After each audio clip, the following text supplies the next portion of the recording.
the meeting officially to order. Welcome to meeting number 23 of the House of Commons Standing Committee on Finance, and we're meeting pursuant to the order of reference of Tuesday, March 24th, on the government's response to the COVID-19 pandemic. I will go to today, appearing before us on behalf of the Minister of Finance is Sean Fraser, longest title in Parliament, Parliamentary Secretary to the Minister of Finance and to the Minister of Middle Class Prosperity and Associate Minister of Finance. With Sean, and after we hear from him for 45 minutes, with him is the witnesses from Canada Revenue Agency, Ted Gallivan, Assistant Commissioner, Jeff Truman, Assistant Commissioner, Frank Vermatten, Assistant Commissioner. Department of Employment and Social Development, we have Alexis Conrad, Assistant Deputy Minister, Cliff Groen, Assistant Deputy Minister, Service Canada, and Andrew Brown, Director General, Employment Insurance Policy.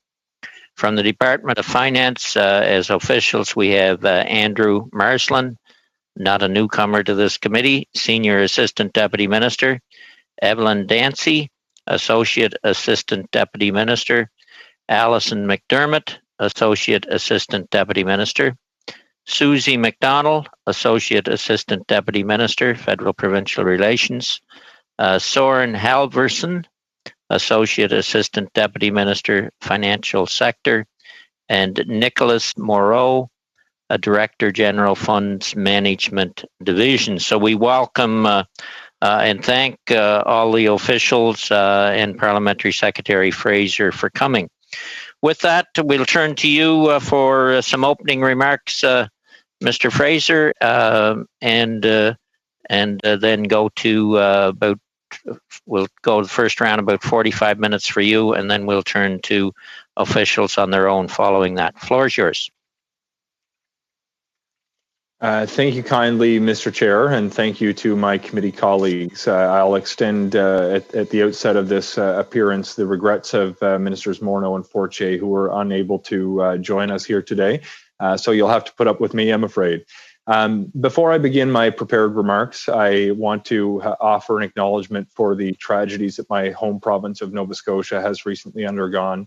Of course, we've seen an unprecedented mass murder of innocent residents of our province and citizens of our country in recent weeks. And overnight, we learned of the downing of a helicopter taking part in a NATO training exercise that to date has claimed the life of at least one resident of my province serving in the armed forces. To those families who are grieving, please know that our thoughts are with you during this time of extraordinary difficulty. And though we may not be able to mourn together, we have never been more together in some ways. With that, Mr. Chair, I'd like to begin by thanking my committee colleagues for all of your work during these unprecedented times, and to thank you for the invitation to join you at the committee today. Our government's been working very quickly on developing and implementing policies and programs to support Canadians impacted by the ongoing COVID-19 pandemic. We've rapidly rolled out historic measures for both workers and businesses, for families, for young people and seniors, and we continue to fine-tune some of those measures to respond to the concerns and needs of Canadians that reveal themselves as the facts change on the ground. Over the past number of weeks, we've announced a series of broad economy-wide supports as part of Canada's COVID-19 economic response plan. I'm very pleased to be here today to provide members of this committee with the government's third biweekly report on our COVID-19 economic response. The COVID-19 pandemic has had a devastating impact on Canada's economy. Extraordinary measures are required to respond to these challenging times. That's why the government has put in place Canada's COVID-19 economic response plan. This plan is the largest and most rapidly deployed peacetime investment in the history of our country. To help stabilize the economy, our plan is providing $146 billion in direct support to Canadian workers and businesses, and more than $85 billion to meet liquidity needs of Canadian businesses and households through tax and customs duty payment deferrals. I can't stress enough how important these actions are for supporting Canadian households and businesses through this economic shock. The measures that we've been able to roll out include the Canada Emergency Response Benefit, which is currently supporting millions of Canadians who've had to stop working as a result of this pandemic. As of Monday, more than 7 million Canadians have applied to the CERB. I want to commend in particular the members of our public service for their incredible work in processing applications and rapidly getting money into the hands of Canadians who've suffered an interruption to their income. In addition, the CERB was extended to seasonal workers who have exhausted their regular EI benefits and are unable to find a job due to the market conditions that have been caused by COVID-19. Last week, we also unveiled our $9 billion plan to specifically help students and recent graduates get through the next few months. Because of COVID-19, there aren't as many jobs available this summer for students as there appeared to be just a few short months ago. And without a job, it can be hard to pay for tuition, as well as the day-to-day essentials that so many other Canadians are confronted with. So we've proposed the Canada Emergency Student Benefit, which would give students $1,250 a month from May to August, with even more support for students with dependents or those living with disabilities. At the same time, we're creating and extending up to 116,000 jobs and other opportunities for young people in sectors that need an extra hand right now or that are on the front line of our pandemic. And if students want to volunteer to help in the fight against the spread of COVID-19, they could be eligible for a grant through the new Canada Student Service Grant Program between $1,000 and $5,000. To help protect jobs and help businesses that are significantly impacted by this crisis keep their workers, we introduced the Canada Emergency Wage Subsidy. The Canada Emergency Wage Subsidy provides a 75% wage subsidy, up to $847 a week per employee, to employers that have been significantly impacted by this pandemic. Applications opened just this week, and on the very first day, 44,000 applicants have submitted an application. We're also making sure that small businesses get the support they need. They are, after all, the heart of so many of our communities across Canada, and we're taking targeted action to make sure that they can weather this crisis. The Canada Emergency Business Account is providing small businesses with interest-free loans of up to $40,000, with 25% of that amount being forgivable. This money is helping small businesses stay strong throughout this crisis. To date, almost 500,000 applications have been approved, totaling more than $18 billion in support for Canada's small businesses. We know that some small businesses have been significantly impacted, some even having to temporarily close for public health reasons. Last week, we announced the Canada Emergency Commercial Rent Assistance Program to help the hardest hit businesses in Canada with a lower rent of up to 75% for small businesses that have been impacted by COVID-19. This program provides qualifying property owners with a 50% forgivable loan in exchange for them providing a rent reduction of at least 75% to tenants who pay less than $50,000 a month in rent and who have been forced to close because of COVID-19 or had their revenues drop by at least 70%. We've taken these actions because we know that by supporting Canadian workers and Canadian businesses throughout this crisis, our economy is going to be well positioned to rebound quickly when the time is right. We need to make sure that workers in all corners of the country are getting the support that they need. Communities across Canada rely on businesses staying strong through this crisis. That's why we're investing $675 million to give small and medium-sized businesses financing support through Canada's regional development agencies, like ACOA in my home region of Atlantic Canada. And nowhere is the need for small business to provide jobs, goods, and services clearer than in our rural communities like the ones that I represent. So we're also making investments in the Community Futures programs to help small businesses survive this period of difficulty. We know that workers in our western provinces and Newfoundland have been suffering with the global shocks to oil prices as well. We introduced 2 new programs that will create jobs while making significant investments in keeping our environment clean, cleaning up orphaned wells, and reducing carbon pollution. We know that the cancellations of summer festivals and sporting events has left many of our artists without chances to perform and athletes without opportunities to play. This is why we've created the COVID-19 emergency support for cultural, heritage, and sport organizations, which will provide $500 million to address the financial needs of organizations in these sectors so they can continue to support artists and athletes. Mr. Chair, in this unprecedented time, we will continue to carefully monitor all developments related to COVID-19. We are going to work hard to ensure businesses get the support they need and that families can stay afloat. The measures our government are putting in place are there to help as many Canadians as possible, as quickly as possible. We all know that life during the pandemic continues to evolve. The immediate needs of Canadians are and will remain our priority. Thank you for your time and for the work that you're doing on behalf of all Canadians. These are difficult times, but we can and we will get through them together. Thank you so much. I look forward to handling any questions that you may have. Thank you, Mr. Fraser. And I do see Mr. Polyev is on PR. Are you ready to start questions? Do you want to give your mic a little test first? Testing. Yeah, a little more than that. You're not a man of few words. No, you wish I were, though. Is that enough? We'll get a sound check back. Just hold on. Testing 1, 2, 3. Coming through clear to me. I think you're okay. All right, we'll start the clock. You got 6 minutes and you're on. Go ahead, Mr. Polyev. Thank you, Mr. Parliamentary Secretary, for being with us today. As you know, the province of Quebec now has plans to begin reopening its economy. Saskatchewan has similar plans. Other provinces are likely to follow. The challenge, though, is that as these provinces start to open their economies, the federal programs that your government has designed have trip lines in place that will close it back up. Let me explain. For example, if someone on the emergency response benefit earns more than $1,000 a year, they lose their $2,000 benefit, which amounts to an effective tax rate of 200%. There are similar trip lines for businesses who are getting rental assistance or wage subsidies, for students who are getting the emergency income support. All of these trip lines effectively ban Canadian workers and businesses from going back and earning money. Has your government come up with any plans to address these trip lines so that when Canadians are given the all clear to work, they're not punished financially for doing so?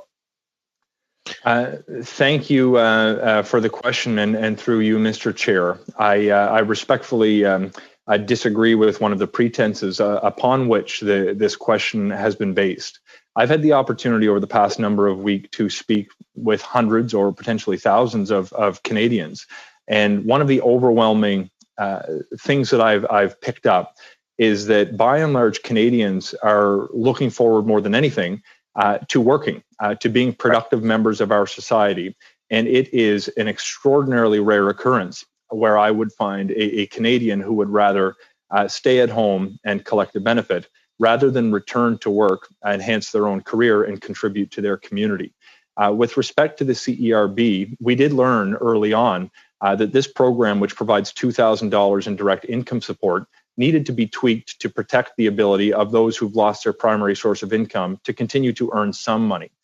With respect to the issue you raised around students, I note that students who qualify for this income support benefit also qualify for the Canada Summer Student Grant, Service Grant rather, that will enable them to earn up to $5,000 toward their education should they volunteer. We've worked very carefully to design programs that help Canadians in their time of need and at the same time encourage them to continue to contribute to our communities.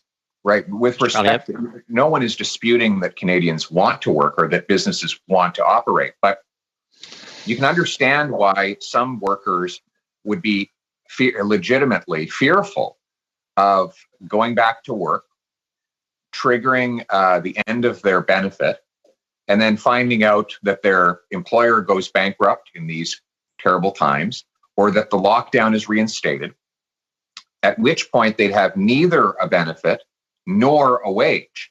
So it would be logical for many people, many hardworking and honest people, to avoid going over that $1,000 trip line in order to protect their own financial security. No one's suggesting that such a person would be wrong to do so. Similarly, businesses receiving the rental subsidy have to ensure that they keep their revenues down at least 70%. For many of them, the subsidy will be worth more than their than their earnings. So many of them will face the impossible decision that if they get their businesses running up to, say, 50%, then they lose their rental subsidy and they can't afford to pay the rent. These are unintended consequences, but you can understand how they put legitimate, hardworking people in an incredible dilemma. Is your government open to suggestions to remove these trip lines so people can perform at their full potential without being penalized for it? Mr. Fraser. Thank you, Mr. Chair. I understand the question. I still do have some disagreement on the premise as I've outlined in my previous response. However, one of the things that you will have noticed, and I'd like to thank members of all parties for their thoughtful contributions to the policy development process, because it has allowed us to pick up where these trip lines may exist through the policy development process and cure them as we go. To the extent that we find ourselves in a situation at some point in the near future where the public health emergency is partially behind us and Canadians en masse change their behavior towards how they go to work and what motivates them to do so, we're going to have to continue to refine the policies that we have in place now to meet the needs not only of Canadian households, but the broader economy as well. So to your question, yes, there will continue to be opportunities for input and a willingness on the government's part to be flexible where we need to adjust policy. That said, to date, the policies that we have rolled out have largely been successful. They are more ambitious than most other countries in the world and have delivered benefits in a timely way. We've been able to do this because we were so open to feedback from different perspectives that allowed us to spot these so-called trip lines and remove them for the most part before they cause trouble for wide swaths of the Canadian population. A final short question, Pierre.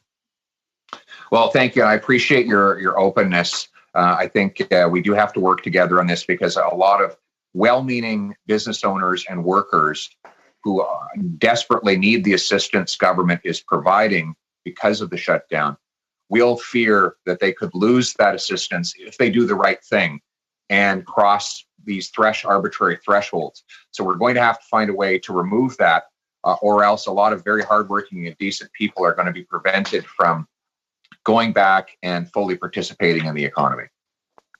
Mr. Fraser, do you want to add something? Thank you very much. I appreciate, which was largely a reiteration of the previous point. Perhaps on the need to collaborate, I will say, despite the fact that we've had some enjoyable debates in the House of Commons, I have found that my colleague has been helpful not only on this committee, but in some of our other conversations, as well as some of the MPs that represent different parties. I think it's important to acknowledge that all members of this committee and members of Parliament have an open door in terms of their ability to contact the ministers responsible for different portfolios, and myself as may be appropriate for issues pertaining to the finance portfolio. It doesn't mean that we're necessarily going to agree on every single policy suggestion, but I do want to communicate that we have an open door to identify and clear some of these so-called trip lines should they present real problems to the Canadian economy. Okay, thank you both for that. I'll give you the list of speakers so everyone knows. I think we can get probably 5 more in.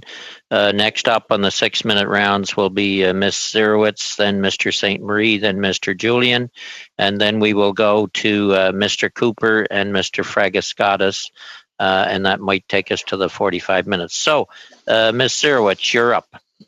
Great. Thank you so much, Mr. Chair. I hope everybody can hear me. I know you can't see me, but I see all of you. Speak a little clearer there. You're not coming through very clear to me, Julie. Okay, let me see. How's it? That's better. Okay, that's now. Okay, great. So thank you so much, Mr. Chair. I know you can't see me, but I can see you. And I just want to say a huge thanks to the Zoom team who heroically tried to make me show my face, but we haven't been able to do it. But I do want to say thanks to them. I also want to say a huge thanks to you, Sean, for not only your extraordinarily hard work, but also your opening comments today. And I too want to join in and say that, my thoughts and heart is with Nova Scotia today, as well as with the Canadian Armed Forces and all those affected by the helicopter crash and the tragedy that we heard about last night and this morning. My first two-part question is actually regarding something that the Parliamentary Budget Officer has said today, where he's come out and said that that the deficit in Canada is likely to top $252 billion. So I have two questions around this. The first is, this is a huge number. So how is it that you think Canadians should be interpreting this number? So what is it that you want to be saying to Canadians at this time? And the second part is, and you've alluded to this in your answers to Mr. Poilievre, but my understanding is that Canada has been the most generous in terms of our emergency relief programs and the fastest in terms of getting dollars into the hands of Canadians. Can we continue to be as generous moving forward? Thank you so much for the question. I'll give a two themes to the response. The first is that yes, we can afford this. The second is that we cannot afford not to. There is a cost to everything, including inaction, and perhaps I'll start there. The absence of serious and substantial federal government intervention in the present circumstances had the potential to lead to a widespread collapse of households and businesses and communities from coast to coast to coast. If you can imagine what it would be like if houses were being foreclosed upon, businesses were being shut down, and people didn't have a place to return to work at the end of this public health emergency, the cost would hardly be able to be measured in dollars. Conversely, the cost of the action that we've taken can be measured. I've mentioned some of the magnitude of some of the measures we've implemented to date. The PBO report points out the cost of where this could go.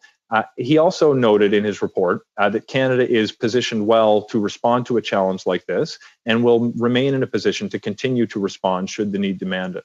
One of the reasons that we're in a particularly healthy fiscal position that enables us to use the firepower we've set aside for a crisis such as this is that going into this crisis, Canada actually had the lowest debt to GDP ratio of any G7 economy. We were coming in at our lowest rate of unemployment and our highest job rate, and frankly, our lowest poverty rate that we've had since we started keeping track of those statistics over 40 years ago. The governor of the Bank of Canada, during his testimony at this committee just a few weeks ago, likened our economy to that of, I believe it was an Olympic athlete who was dealing with this virus, and saying that someone who's that fit is more likely to come out of this virus in better shape than a person who has pre-existing respiratory illnesses, for example. Canada, because of the healthy fiscal position we found ourselves in heading into this crisis, is able to offer a world-class response, both in terms of its magnitude and timeliness. And I dare say that the cost of inaction would greatly outweigh the cost of responding in the manner that you've seen the government take action in the past few weeks. Great, thank you so much. My second question is about the $9 billion package that we've announced and that has now passed the House of Commons this week, C-15. I'm enormously proud and grateful and think it's necessary for us to be supporting our students in order to ensure that they continue to have the finances to be able to continue with their post-secondary education and to continue with their career efforts. There are some concerns that that the package might provide some disincentives for students actually to be taking some to be taking some of the jobs that are needed to be filled during the summer period. How would you respond to that? Thanks again for the question, and it builds on Mr. Poilievre's intervention at the beginning of this meeting. Just as a quick digression, my first political job was as the Students' Union president at St. FX, and I was one of those students who used to show up on Parliament Hill to advocate for additional supports for students. When I was in that role, we were begging the government to have an intervention much, much smaller by orders of magnitude of what we've now seen in the past few weeks. The issue around a disincentive to work, I find, is perhaps nowhere less true than when it comes to students who value work experience often as much as they do the paycheck that comes with the jobs that they may work in the summer.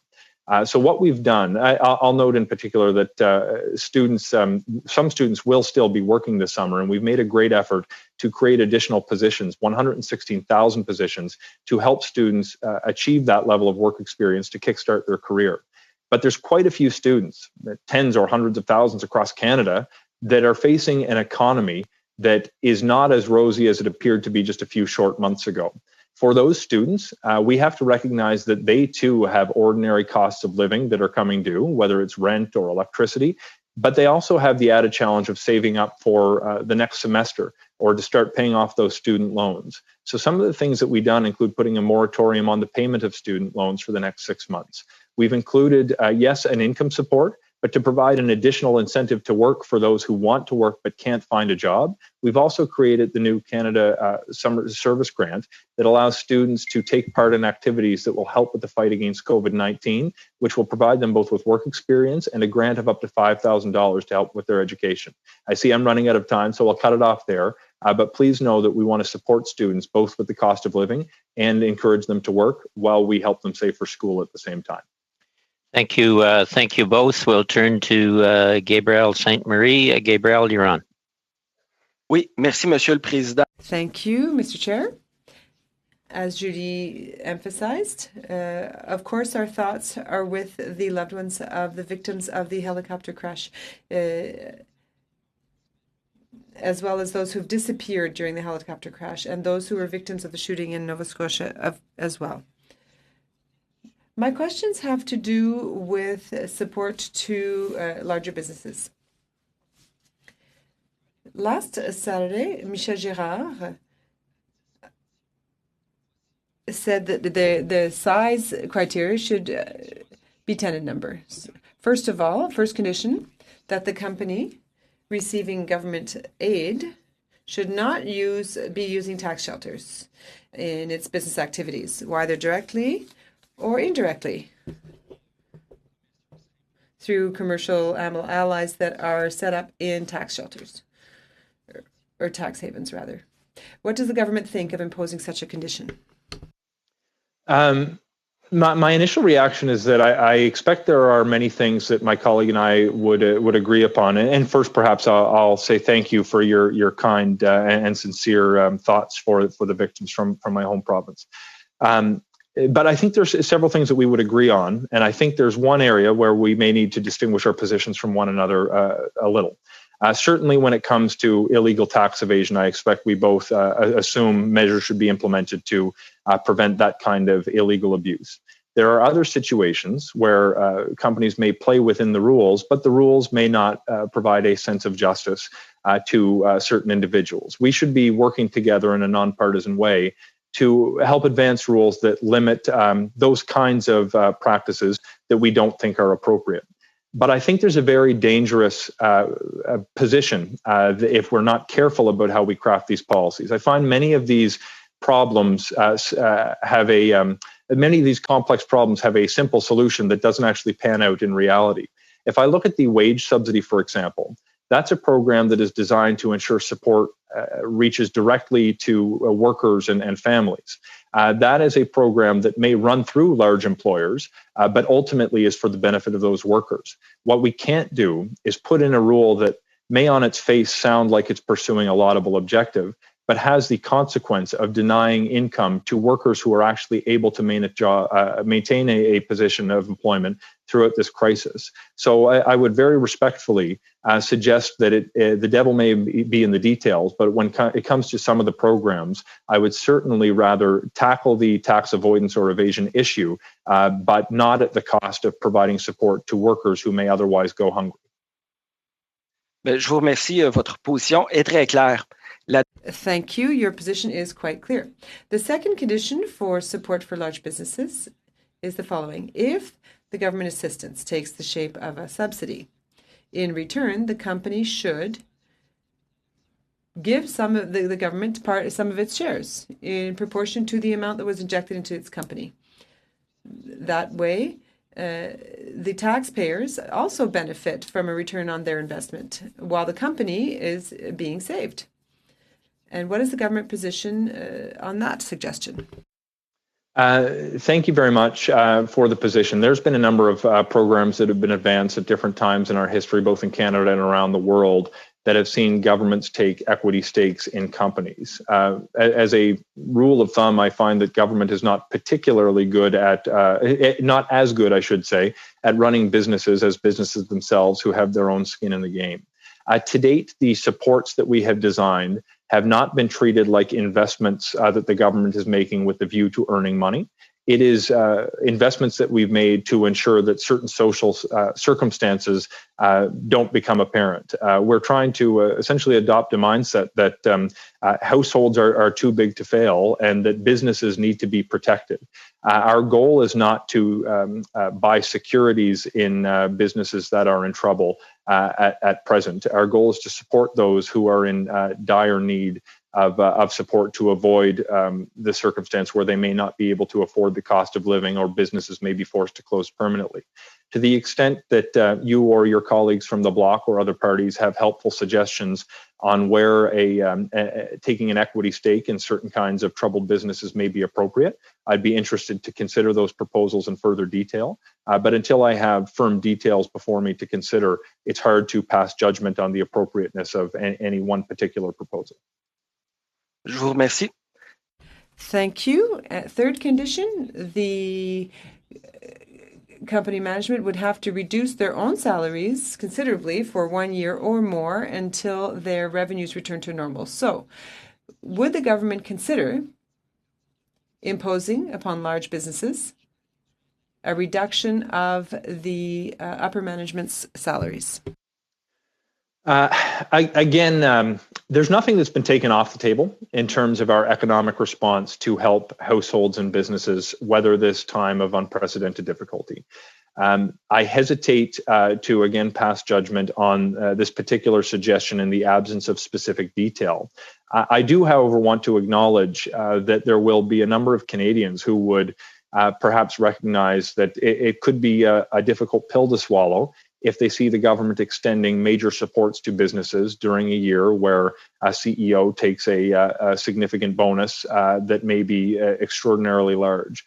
To the extent that, particularly when those amounts don't reflect the reality of so many Canadians and the budgets that they're accustomed to working within. I would again reiterate the invitation to my colleague from the Bloc Québécois to pass what helpful suggestions he may have on how some of these issues can be tackled. We want to ensure that our process not only helps Canadians, but that Canadians understand how we're trying to target support to people in need, and that the programs that we put forward inspire a sense of fairness at the same time. So to the extent my colleague has helpful suggestions on how we may achieve those ends, please know that you have an open invitation to contact me as you have previously. Bon, ben, je vous remercie. Thank you both. Thank you. To Mr. Julian, and then we'll be followed by Mr. Cooper. Peter? Wayne, sorry, it's Jennifer. Yeah, go ahead. Jennifer, you got a point of order? I don't mean to interrupt. It's just I'm on the English channel and the translation's not coming through. Okay, can the technicians check that, please? Thank you, Jennifer. Monsieur le Président.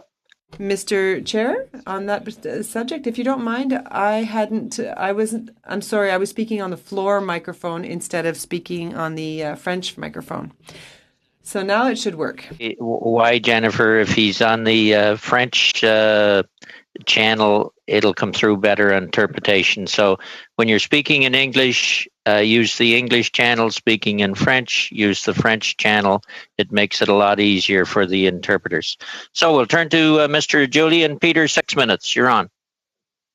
Thanks, Mr. Chair. Thanks to our witnesses. We hope your families continue to be safe and healthy. And I, as well as my colleagues, share condolences to the families of the victims in Nova Scotia.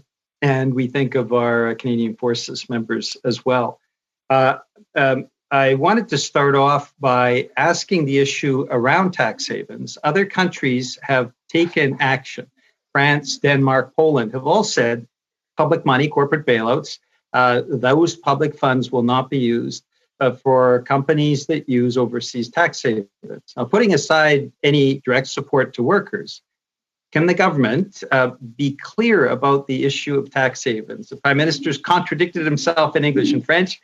The National Revenue Minister has contradicted the Prime Minister.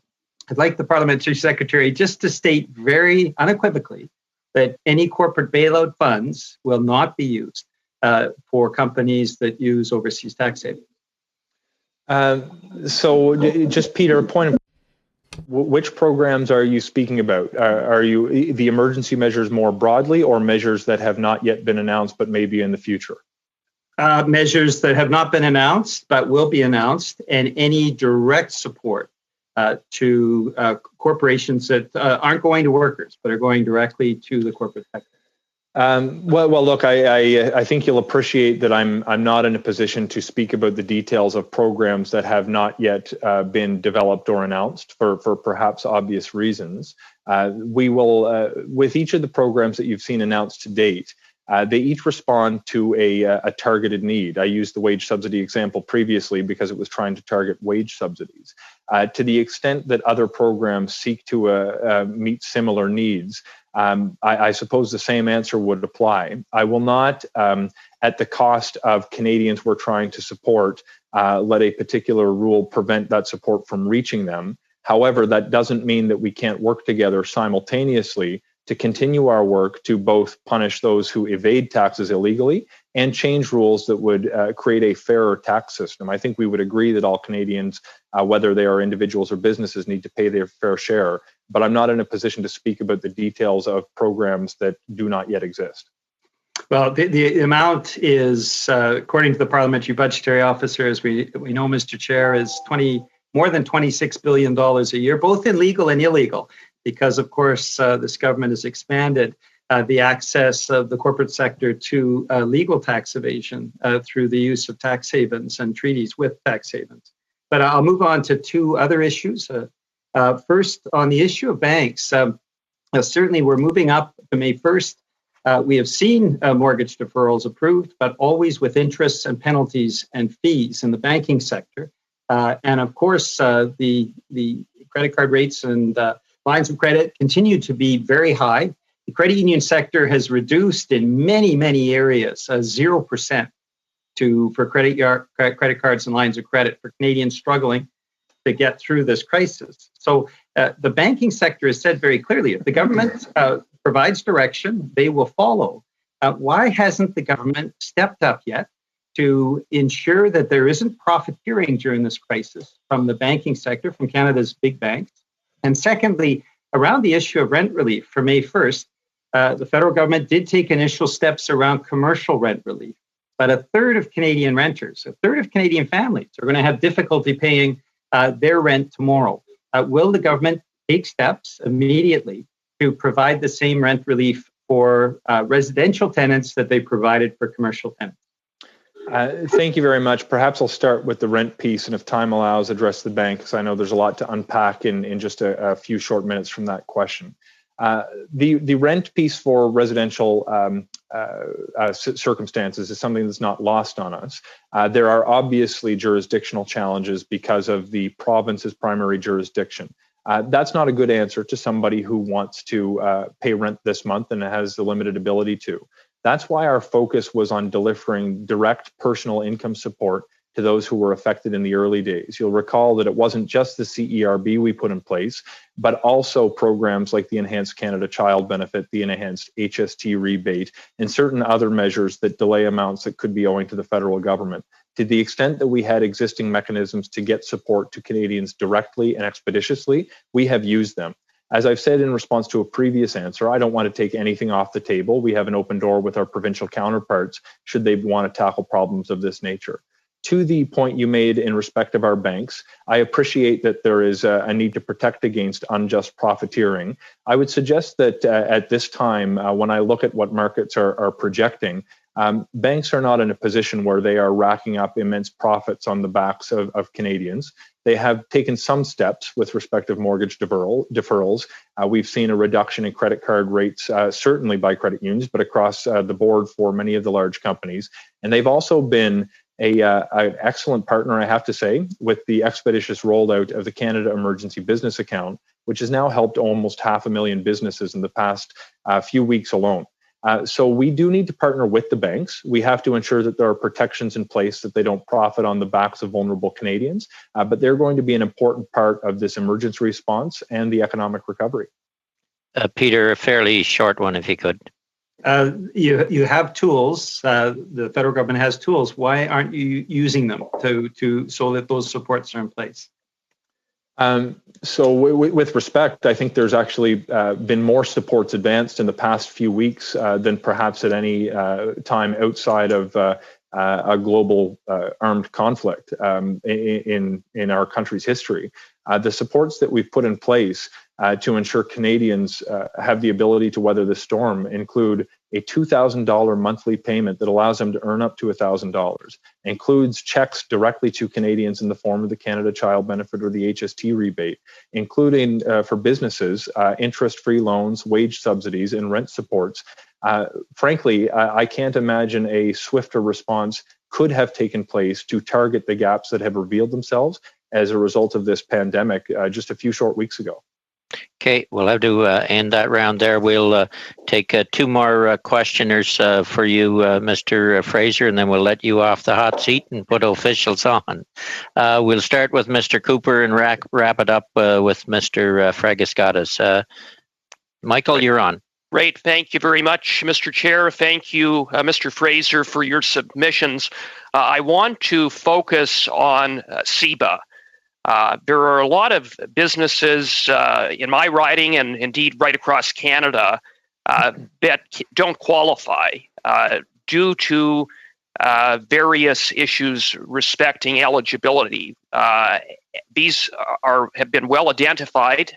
Many, I would submit, are easy to fix and would go a long way to providing businesses with the liquidity that they desperately need to stay afloat as they make the tough choices about whether they can go forward or shut their doors altogether. One of those, I think, simple fixes involves the restriction, namely that in order to qualify, one must have a business account. Sole proprietors often don't have a business account. Real estate agents often don't have a business account. They operate out of a checking account. Is this something the government is looking at addressing, and if not, why not? Thank you. So there's a short answer to this question and a long answer. I'll start with the short one because I know you've got a limited amount of time. So the Canada Emergency Business Account, like the other programs we put forward, are designed to target certain fixed costs for businesses that are having a difficult time as a result of this pandemic. Although the program has been frankly working very, very well, we have heard that there are certain gaps that leave some business owners who could benefit from this program without having access to the program. Some of these businesses can benefit from other measures like the announcement I've shared during my opening remarks around the regional development agencies or through the Community Futures program, but others may find that that doesn't provide the solution they need. So to your question, there is an openness to addressing this problem to extend supports to businesses that so far do not qualify for the emergency business account. Without getting into the full details of the long answer, I will say that some of the factors that are leading to their current exclusion from eligibility are there for good reasons, such as the payroll threshold of $20,000, which I know has caused some consternation with some national stakeholders, because that program may not allow certain individuals, depending on how they pay themselves, to qualify. But that payroll test also provides a very quick reference for banks to determine who is eligible for the program and provides protections against abuse by organized crime, among other things. So though there may be certain simple solutions, they tend to become less simple when you dig into the consequences of simply abandoning certain requirements. To the extent that you have suggestions that could improve this policy, I'm interested in them. And in that regard, I'd like to thank your colleague, Mr. Cumming, and Mr. Poilievre for some of the suggestions they've made recently in the public sphere.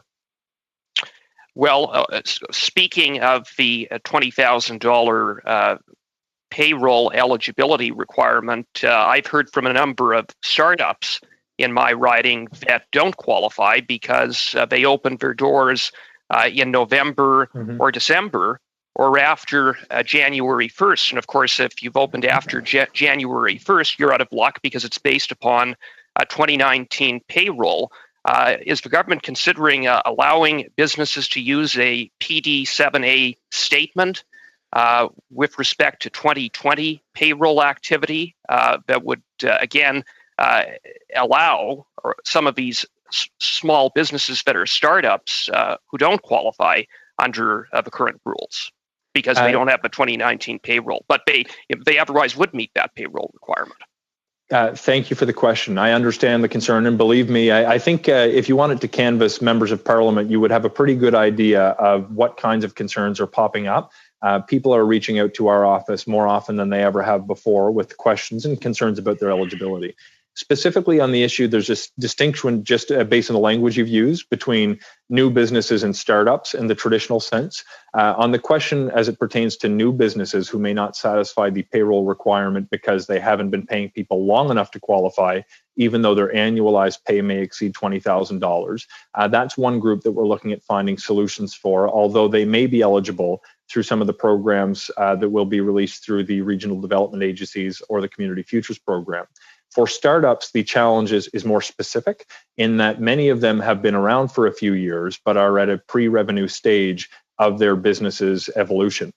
For those businesses, we've made a major investment through the IRAP program to help ensure that the tech sector can continue to exist and thrive in Canada. And we're looking at what further measures we can put in place to ensure that they have access to the cash that they need to survive this storm. We'll have to end it there. A very good series of questions and answers there, folks. We'll have to wrap it up with the Parliamentary Secretary with Mr. Fragiskatis. Go ahead, Peter. Thanks very much, Mr. Chair. Thank you, Mr. Fraser. Mr. Fraser, you're good enough to pass along birthday wishes at the outset of today's meeting. I know other colleagues did. There was a question as how old I am. Not a day over 25, but give or take, maybe give. But in any case, basic income. Mr. Julian didn't bring it up today, but he's brought it up, Mr. Fraser, as I think you know, at our deliberations once, twice, or 17 or 18 times in the past few weeks. Why didn't the government go down this path? What were some impediments to us deciding to pursue a basic income? Thanks for this question. My ideological predisposition had me curious about whether a basic income would have been appropriate when this pandemic first revealed itself to be of the magnitude that we now understand it to be. When we actually dug in to understand the best path forward, there were certain shortcomings on the approach that our colleagues from the NDP had been calling for. If we simply extended a $2,000 payment to all Canadians monthly, there's a few problems that come up. One of the primary issues is that it's not particularly well targeted. We've tried to develop programs that reach Canadians who are in need as a result of this pandemic. For example, the members of this committee who are all still working and earning an income and have not seen a decrease in what they take home each month don't necessarily need access to a universal payment. Similarly, the timeliness of our ability to send money to all Canadians is not as simple as it seems on first blush. There's not a send money now button sitting in the Department of Finance offices anywhere that we can simply have money magically appear in accounts, despite what some people may think, because CRA has a fairly comprehensive data set. We actually found that it was quicker to deliver benefits directly to Canadians in need by using existing mechanisms such as the Canada Child Benefit or the GST rebate program, and developing a single new simple application portal through the CERB, which has now provided benefits directly to 7 million Canadians who've seen an interruption to their income as a result of this pandemic. At one point in time, I just want to point out the remarkable work of our public service. This particular program was processing, I believe, 1,000 applications per minute. This is a remarkable achievement in governance. And quite frankly, in my lifetime, I don't know that I've seen a more impressive rollout of a single policy to date. Thank you very much for that. Can I ask you about how our overall policy response has spoken to the needs of those on the margins, those living in poverty? There's always been this concern in terms of crisis and how it impacts particularly those who are living in poverty or who are, as I say, I used the word margins before, who are facing particular stresses. Are there specific examples that you would point to that you think are quite relevant? Absolutely, and thank you for the question. And I know you've been a tremendous champion for Canadian charities and the nonprofit sector who help some of these most vulnerable Canadians. Before I address some of the measures that we've put in place to help those organizations help people in need, I'll point out that some of the benefits that have near universal application to those who've experienced a loss of income in this pandemic, also help those who are living on the margins, and perhaps disproportionately help them given the proportion of their income that a benefit such as the CERB could represent, or the enhanced payments through the Canada Child Benefit or HST rebate, which disproportionately help people from lower income backgrounds. In addition to those benefits that may apply to people who are not living in poverty but cover them as well, we've realized that there are certain organizations that are essential to our communities that have perhaps never been more essential. We've rolled out a series of supports for charities like the United Way to help seniors who may be in their home and can't afford their groceries, or are unable to otherwise reach out to members of their community for assistance. We've seen massive investments to help replenish or deal with the operating costs of essential organizations such as food banks. We've been trying to target supports where they are most needed. And I have to say, over the past few years, my eyes have never been so open to how difficult it is for a person who's living in poverty just to scrape by in Canada. When you start to knock on the doors of seniors who are trying to decide whether to pay their rent and eat unhealthy food, it can be absolutely heartbreaking. So I appreciate your advocacy for us to continue to fund not only families who are living in poverty directly, but your support for these organizations who provide essential services to those who are facing the greatest need. Okay, thank you. Thank you for appearing before us on behalf of the minister, Mr. Fraser. And I should explain to committee, Sean had to come in fairly late in the game. The minister was available tonight at 7, I believe it was. But because of more committees functioning now and Parliament can only do 2 at a time, it became impossible for him to take that time slot. We did look at tomorrow for Minister Forte, but that was impossible as well because we'd had to cancel 7 witnesses and move that all around. So thank you very much, Mr. Fraser, for filling in. With that, we will go to questions to officials, and I expect you're staying as well, Sean. The questioning round will go to 5-minute rounds. First one up will be Mr. Morantz, then Ms. Katoris, Kurtrakis, sorry, Annie, then Mr. Brunel de Sepp, and Mr. Julian. So that's the way we'll start. Marty Morantz, you're on. 5-minute round. Thank you, Mr. Chair. This is to any of the public service that could possibly answer this. I want to circle back to something Mr. Fraser was talking about, because one of the questions I've been asking and I've been receiving from constituents is why their businesses don't qualify for CEBA because they're new. Now, I'm delighted to hear Mr. Fraser say that you are analyzing that, and I'm just wondering if you could give us some sense as to what you're looking at in terms of rectifying that particular aspect of the unfairness in the CEBA program. I'd expect that's more a finance question, is it, Mr. Marsland? Hi, it's Soren Halverson from Finance. Go ahead, Soren. Go ahead. If I could. So, as the parliamentary secretary noted, it is certainly an area that we're hearing about. And as he also indicated, we've got criteria in place. I can't really speak to specifically how we would go about modifying those to bring in startups. That it's a kind of conjecture that I can't speak to. I can say, though, as was indicated by the parliamentary secretary, that there are a number of alternatives in place in the form of support through the IRAP program. Yeah, I'm just speaking specifically to the CEBA, though. Thank you. Okay. Do you know, what percentage of Canadian small businesses don't currently qualify for the CEBA program? So looking at the small business statistics that are produced by ISED, there's around 1.2 million, if the number, if my memory serves me correctly, businesses with employment between 1 and 99. We think that there's just over 1 million businesses that have access to the program based on the current thresholds. And so there are some nuances that are going on in terms of how sole proprietors, for example, fit into that mix. But our best information is that we're covering a pretty broad swath of the universe of small businesses, and particularly those that employ individuals.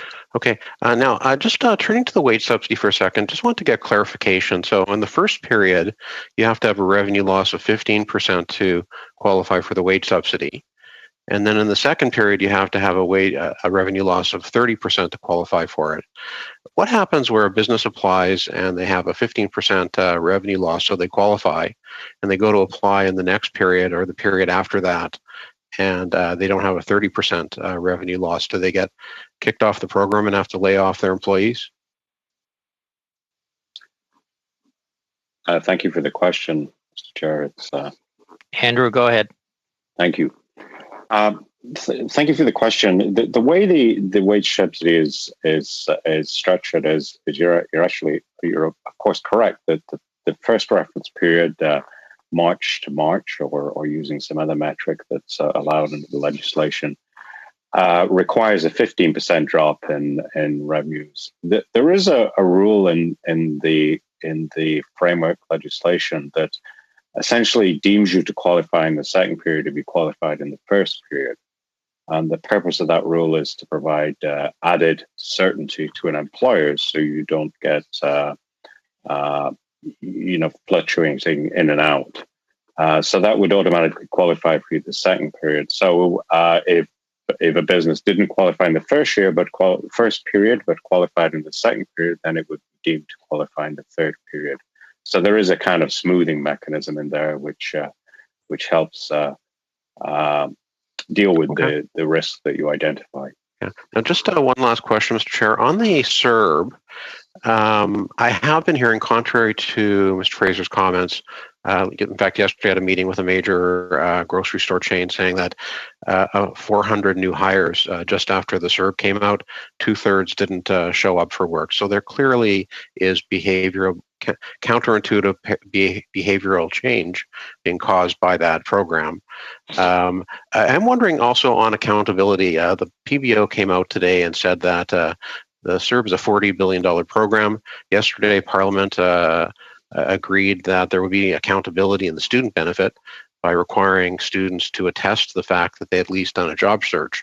Why not have similar accountability requirements in the CERB as well, so that we avoid these unintended consequences? Who wants to give that a shot? Do I see you leaning ahead, Susie? No? Who wants to give that a go? Go ahead. I can start, Mr. Chair, and then perhaps colleagues would like to add in later. So the idea of the CERB was indeed to create an income replacement for people who had stopped working. And as the Parliamentary Secretary indicated, we since changed that to allow people to earn up to $1,000 so that people could indeed have an income and still draw down on the CERB.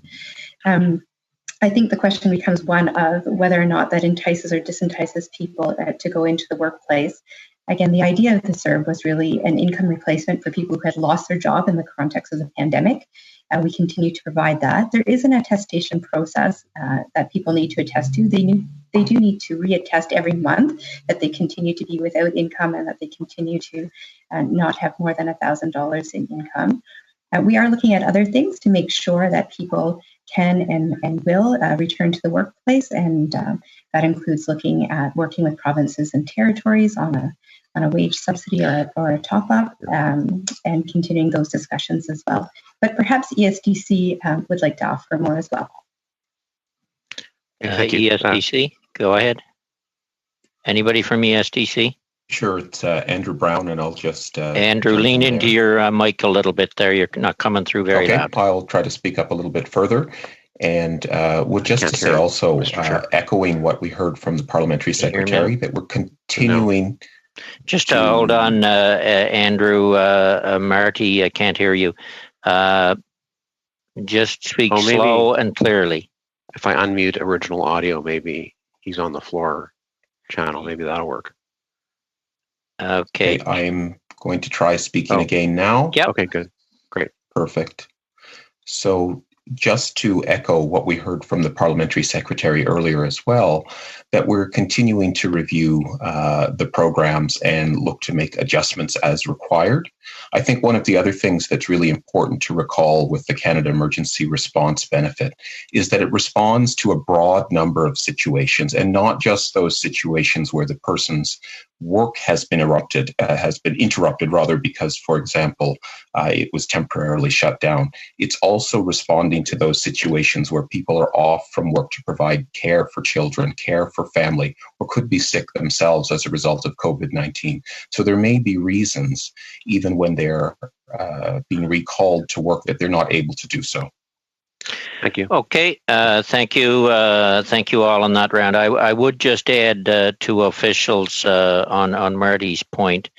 I do have some employers here in the fertilizer business that are too having some difficulty getting employees this spring. So you did say make adjustments as required.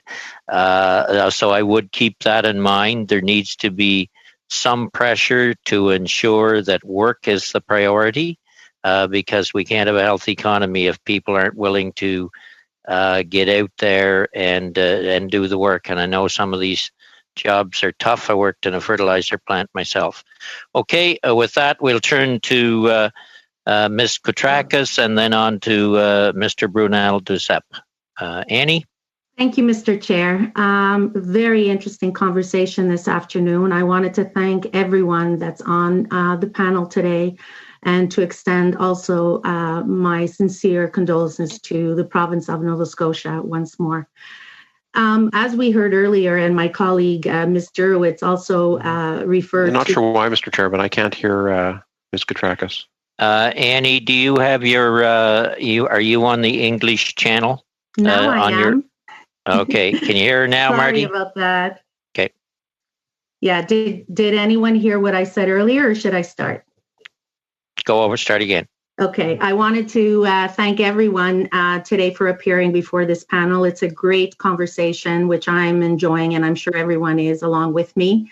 I also wanted to extend my sincere condolences to everyone in the province of Nova Scotia and to thank Mr. Fraser for a wonderful presentation.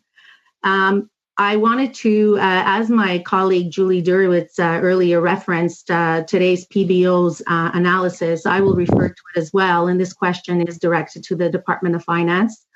In today's PBO COVID-19 scenario analysis, it paints a picture of significantly reduced GDP growth and higher rates of unemployment.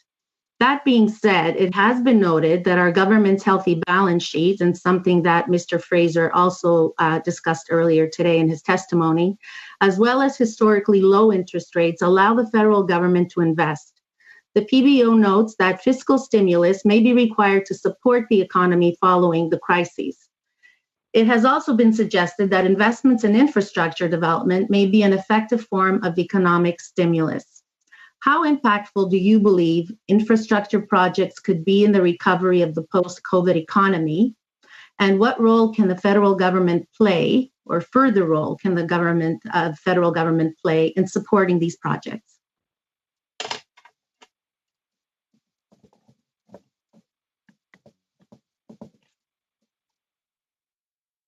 Perhaps I could start on that question. I work in the area of Finance Canada with policy responsibility for domestic economic development. So in the first instance, we are the part of the department that looks across the infrastructure programming at the federal level. Absolutely agree with your point that federal infrastructure spending has a number of times been a solid source of stimulus measures. It's certainly part of the playbook for the government of Canada in terms of helping to support economic growth, particularly after a major disruption. I think what we are currently working very hard to do is to think about the best measures to bring forward at the best time in light of the unfolding public health guidance and what the science is telling us in terms of how to slowly restart the economy and integrate workers back at, for example, at job sites. So just to conclude, absolutely take the point about infrastructure. It would be something we would continue to think about as a potential stimulus measure. I think we probably have some time between now and then as we see the progression of the virus. Ms. Katrakis, and I would say if anybody does want in at any time, raise your hand and I might see I don't have everybody on one screen. Annie? I also have a question for the CRA. The C.D. Howe Institute's Crisis Working Group has pointed to high CERB application rates as an indicator that workers are being incentivized to leave their jobs in exchange for support through the emergency response benefit. It also goes on to suggest that the implementation of the CEWS may result in a decline in CERB applications as more employees choose to remain with their employer. Are high CERB application rates a cause for concern, and should action be taken by the government if CERB applications do not decline following the implementation of the CEWS? And what steps will be taken to ensure a smooth transition as individuals receiving the CERB return to work? CRA? Who wants to take it? Is somebody from the CRA there? Mr. Gallivan? Okay, Frank, go ahead, Mr. Marmanton. Good. Thanks for that question. Yeah, we're certainly monitoring very closely and have very good data on CERB applications and those that are receiving the CERB. And the same can be said for queues. And as people are subsidized by queues, employers will be providing, of course, T4 information, everything with respect to the earnings of those people. So we'll be monitoring that carefully and looking at what happens to CERB applications, both on a macro basis when we look at how many people are on queues and how many of those are newly rehired, and CERB applications, both on a macro level and on a micro level. So we'll be monitoring that with respect to the policy that would go towards the Department of Finance. Okay, thank you all. We'll now turn to Mr. Brunel de Sepp, followed by Mr. Julian. Alex? Unmute your phone there, Alex, or your thing. Unmute your... there you go. OK, pardon. Je suis tout cas. Sorry about that. My thoughts are with all the victims victims' families in Nova Scotia. So I wanted to begin by saying that. My first question can probably be answered by Mr. Martin. With respect to Clause 14C, the $40,000 loan to businesses, does the department plan to change or adjust the definition of elected? Because now it says that elected officials do not have access to that loan if they own a business or control the company. Is that problem going to be resolved? Answer, Soren Halverson from... Yes, and indeed, an adjustment has been made to the attestation to clarify that constraint is put in place for federal elected representatives only. And so for others, there is no such constraint anymore. And I think if that's not in place yet in terms of the online attestation forms that applicants are seeing, it will be very soon, because we just went out to financial institutions with that adjustment. We went out yesterday, I believe. And so it may take them a couple of days to put it through their IT system. Mais c'est réglé dans le règlement. Parfait. Oui. Ça va faire une grosse différence. But it has been resolved in the regulations? Yes, thank you. That'll make a great difference. With respect to CERB now, or rather with the CESB, has anyone at the department calculated how many hours per week one has to work for it to add up to the CESB the emergency student benefit. Can anyone answer that question for me? No. Who wants to take that? Go ahead, Mr. Conrad. So, thank you for the question, Mr. Chair. One of the key features of the Act is that a lot of the financial details are actually going to be in the regulations, and a lot of the those details will be rolling out in the coming days. And what we are doing right now is assessing those variables to make sure that the incentive or the benefit actually meets the needs of students and doesn't disincent work. And back to the point that was made earlier, we do believe that the vast majority of students want to work, and we'll make every effort to get them connected with available jobs, but we do want to make sure they have the opportunity to get jobs and to get the benefit when they cannot find work. Non, mais je suis d'accord que tout le monde. I understand that. I agree that everyone wants to work, but I also know that students know how to count.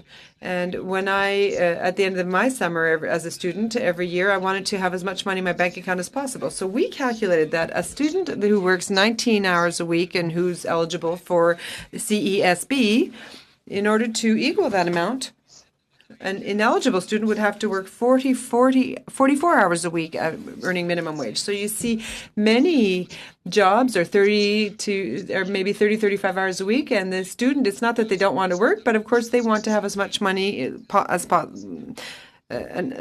possible in their bank account by the end of the summer. So perhaps the department and the government needs to find a solution so we don't find ourselves faced with all these students who don't want to work, especially since we've just created all these new jobs for students. And these are probably 35-hour-a-week jobs. So they're going to earn less than if they're working 19 hours a week and remain eligible for the CESB. So that was one question I had for you. Secondly, is the government going to have a process for students looking for summer employment? What is your mechanism to show? You say that the students need to show that they are indeed looking for employment, but how exactly are you going to verify that?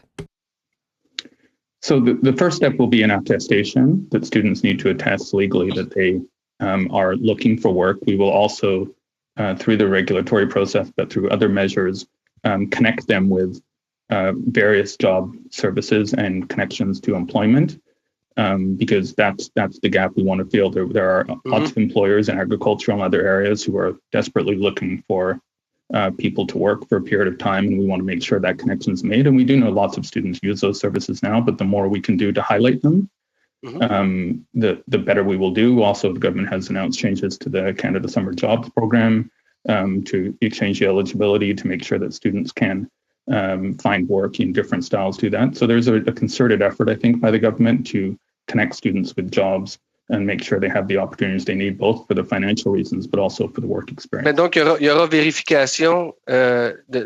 So there will be some kind of verification of the fact that they are really seeking employment. So do you think you have the required human resources to check whether or not all of these students are really seeking employment?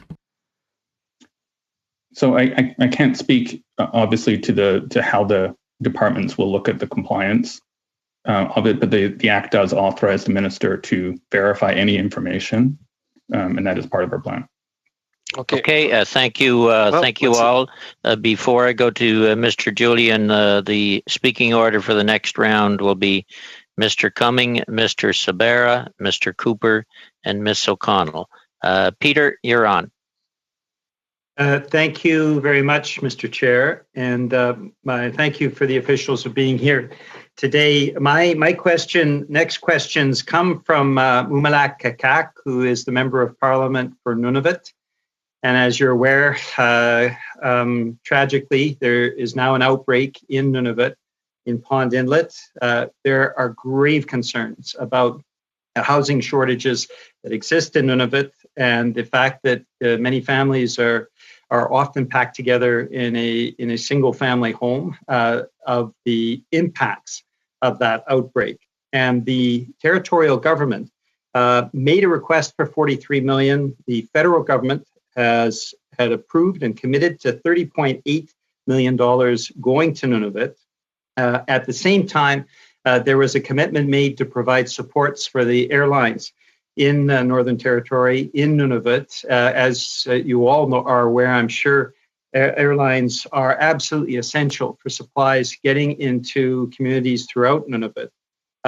So the question is very simple. When are those funds, the $30.8 million and the $5 million, going to be made available to the government of Nunavut, particularly in light of this tragic outbreak?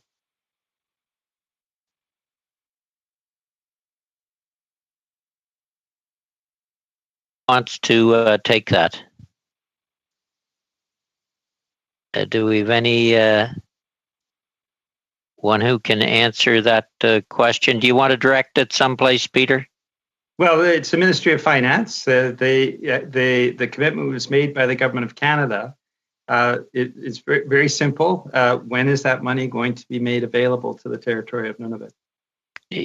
You, just so I'm clear, you are talking about the money that was already announced. You're not saying to officials they should announce more money, right? No, this is money that has been committed to, but it has not yet. And I should mention the territory of Nunavut has already incurred costs of $24 million in preparation, in preventive preparation for this pandemic. So there are big concerns, of course, in Nunavut.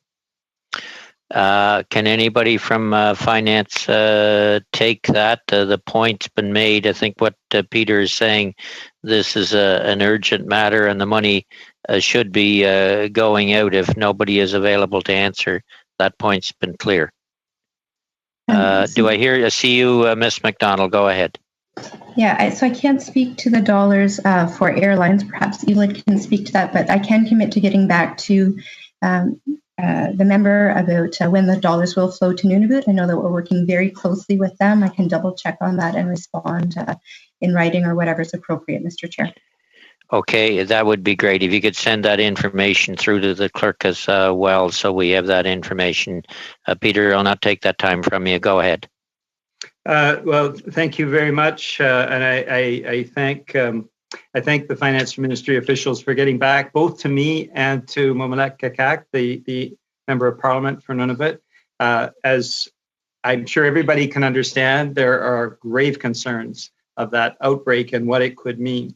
And so the quicker the response, the better. There are also concerns about broadband support because there is an application to provide better broadband access in all of the communities in Nunavut. And so if government officials could come back on that as well, I don't expect that anyone would be able to answer that immediately. But if they could come back today or tomorrow with a response on that as well, I think that would be very important. And of course, we're very concerned. It was an outbreak that had been stopped for over a month and a half, and now unfortunately it's touched upon Inlet, and we're certainly thinking of the residents of Nunavut now. Have another question there, Peter? I would go on to another subject if you're allowing me to do so. Okay, thank you very much, Mr. Chair. My question is around the Canada Summer Jobs Program. There were announcements about changes to the Canada Summer Jobs, but the actual number of positions in my riding and across the country has gone down. The 100% funding ability is, of course, welcome, but because there has been no additional funding put into the program, the number of positions actually has been reduced. Is the government prepared now to increase funding for the many organizations due to the pandemic that are interested in applying and being part of the Canada Summer Jobs program? Could the government put additional funding into that program? Mr. Conrad, would I be going to you on that? I don't think it's up for officials to answer if the government's going to spend more money, but do you want to take a stab at that, Mr. Conrad or Mr. Groen? You're asking tough questions here today, Peter. Anybody want to take a stab at that? I think the point's been made. Okay, we will move on to Mr. Cumming and then Mr. Sabera. Mr. Cumming, you're on. All right, thank you, Mr. Peter. Chair. Yeah, and thank you, Mr. Chair. My first question is related to CEBA. We just heard from the parliamentary secretary that it's a very successful program. Can one of the officials tell me what are the outcomes you're measuring that would determine the success of that program? Okay. I think, go ahead, Mr. Evanson. Allison, right. Go ahead. So when the program was set up, the intent was to be able to provide support broadly and very rapidly. And so within 2 weeks of establishing the program, 500,000 loans have been extended to small businesses across the country, and that's equivalent to just a little bit more than $20 billion. And so it really is in the rapidity of its deployment and the broad scale and scope of its deployment. Thank you. I would argue that without knowing what the capital is used for, you don't really know if you're going to get the outcomes that you want. So I'm not sure that's the best measurement. But if that is the measurement, that it's been highly successful and there's a lot of people applying, what's the view of the department on when the funds that have been allotted are fully depleted? Is it just a hard stop? How are you going to manage that? So I think your question has probably multiple levels in the answer. So there's a policy decision that's embedded somewhere in the answer there, and then at present there are funds that are allocated to the program, and I speculate on the part of the government that as we were to approach that limit, then people would be looking at and taking decisions to around the availability of funds if that's the situation that we were in. But it's a bit of a hypothetical at the moment. How close are you to that at that level? We have considerable headroom at the moment. Okay. I want to move on to the rent subsidy. I'm hearing a lot from constituents and from tenants that are quite concerned about the methodology behind the rent subsidy. And here's what I'm hearing. That putting this 25 for someone that has virtually no revenue, to suggest that they're going to come up with 25% of the rent to be eligible for the program sounds to me like it's going to be very difficult in applying this program. And then to ask the landlords, which are a business in themselves, to come up with 25% of the rent also could be fraught with problems. Is there any discussion in the department? I know that others have advocated and have been talking to the government about applying that the way this has been laid out, about making some adjustments to that program. What I can say is that the rent program is part of a suite of programs, and so it's worth taking into consideration the availability of the CEBA, the availability of CERB payments, and the availability of funds through the RDAs and community futures.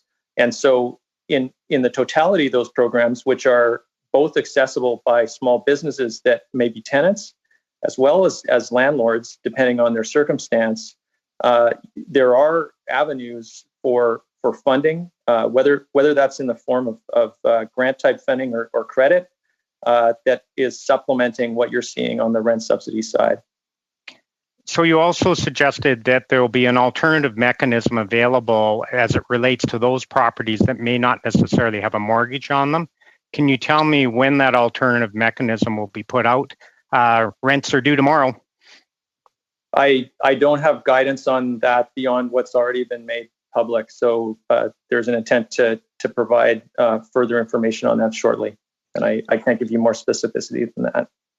And why was there not more emphasis put on the banking community to be a partner in this? Currently, what we're hearing is they're doing deferrals where they fully expect to be paid for whatever the deferral might be, full interest, and that's what they're expecting. We've been, the central bank has been quite active with the banks supporting them. What is the department doing to make sure that banks are showing some latitude with these landlords and with these tenants? I mean, I think you've mentioned already, we've seen deferrals on the part of the banks. We're working closely with them when it comes to other measures.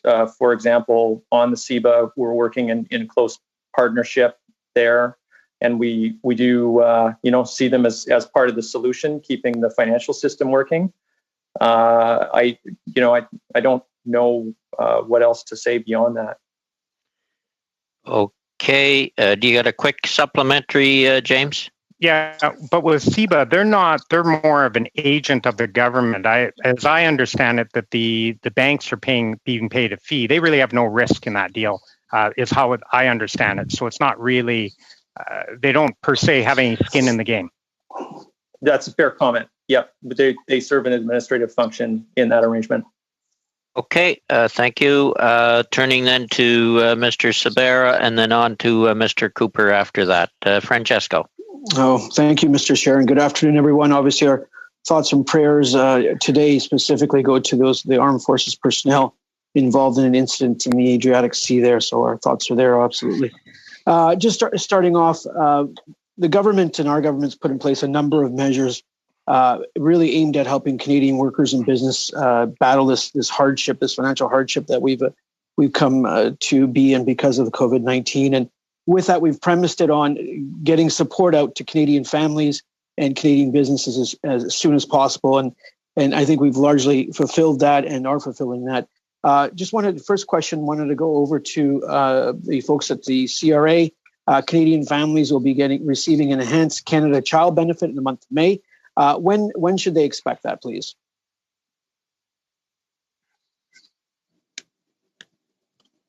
CRA? Frank Vermonten here. I'd be happy to respond to that. Go ahead, Frank.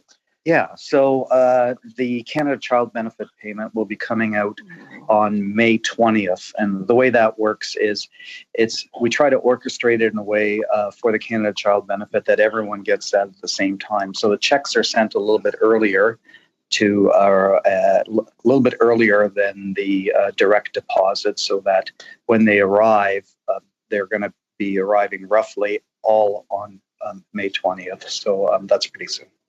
Okay, and I believe it's the details are up to $300 per child, and on average, a Canadian family will receive approximately $550. Are those? Can you reconfirm those numbers? Yeah, those are correct. So virtually everybody will receive $300 at the higher end of the income scale. Those amounts are gradually reduced, so only at the higher ends. But certainly low, middle, and higher middle income class will all be getting the $300, and then, as you said, on average, the payments will be significantly higher. Oh, that's great news for Canadian families. I know in my riding as well, because there's a lot of parents that are out of work and a lot of parents that have children, and we know that the COVID-19 has impacted a lot of sectors and occupations where a lot of women are employed in a lot of those sectors, and we know that the cost of raising a child is pretty high. With regards to the CEWS, the wage subsidy, how many businesses have actually applied for that to date? Do we have those statistics? Yeah, we do. So far, we have around 78,000 businesses that have applied in the first few days. I think what we're going to see is that gradually accelerate as businesses go through. They look at their own situation, they do the calculations, and certainly, there's many technical questions that they have. So we think this is a really good beginning, and we'll be in place to send out those payments next week. Okay. And a clarification question to Service Canada and CRA. Thank you very much for putting up the numbers online in terms of how many applicants there have been to the CERB. And we know how powerful the CERB has been into assisting Canadian families facing financial hardship. In terms of the numbers, when we look at unique applications versus the ongoing applications, we have a number of 10 million, then we have a number of 7 million. My understanding is that in the first month of qualifying period, you had 7 million applicants. And then in the second month, did that number actually go down? And that's where you get to the 10 million? Because I know there was some media commenting on it and there was some clarification needed. Can you clarify that for everyone, please? Hello, this is Cliff Groen from Service Canada. To clarify that, I would indicate that, as I think everyone knows, the benefit is being delivered by both Service Canada and by the Canada Revenue Agency. The Service Canada delivery is through the Employment Insurance Program. So applicants to the CERB on the Service Canada side, they only need to apply once, and then they do need to report their continuing eligibility, but they do not have to submit a second application. However, on the CRA side, there is an initial application for 4 weeks, and then subsequent applications are submitted for the subsequent periods. So that's why we thought it was very important to be clear about the number of unique applicants, but that is also why there's more applications than there are, in fact, unique applicants. Okay, thank you very, very much for that question. And with regards to the Canada Emergency Wage Subsidy, are we still on track? And this is a question to CRA, which is running the program and the portal and is doing a fabulous job. And I'll put that plug in because I am the Parliamentary Secretary, National Revenue Minister. Our confirms expect payments via the My Business account and the direct deposit in the first week of May. I believe that the date is between May 5th and May 7th. Is that correct? Yeah, we're definitely on target for that. It'll be important for businesses to sign up for direct deposit in order to get that money as quickly as possible if they're in need of that. And we're really pleased to say that we work with financial institutions, and a lot of the major banks now will be offering an opportunity for the businesses can go to their banking portal and sign up for direct deposit through their banking portal, and that'll speed up the payment. Of course. Okay, thank you. That's it. You're, in fact, a little over. We were nice to you today there, Francesco. Well, we'll go to Mr. Cooper, and then Ms. O'Connell will probably wrap it up because we have to talk about the complications the whips created for us next week. Mr. Cooper, you're on. Great. Thank you, Mr. Chair, and thank you very much to all of the officials for being with us. I want to discuss CEBA because for many small businesses in my riding, the wage subsidy is not helpful to them because they're shut down, they've closed their door, and they've laid off their staff sometimes weeks ago. But CEBA would be helpful, but they don't qualify because of issues around eligibility. And I don't want to put words in Mr. Fraser's mouth, but I got the sense, or I thought I heard in part of his answer that the government wasn't considering expanding eligibility. But perhaps I'm wrong, and I would just be curious to know whether or not the government is considering expanding eligibility, if there's any movement on that front. One example is in the case of contractors. Whether payments to contractors could be treated as payroll. That's something the minister, Minister Ring, has acknowledged a number of times, but there just hasn't been any movement on addressing that hole in the program. I was wondering if any of the officials could address that issue and more broadly issues around eligibility, which again, in my writing, I can't count the number of businesses, but I've been in touch with business owners who are falling through the cracks.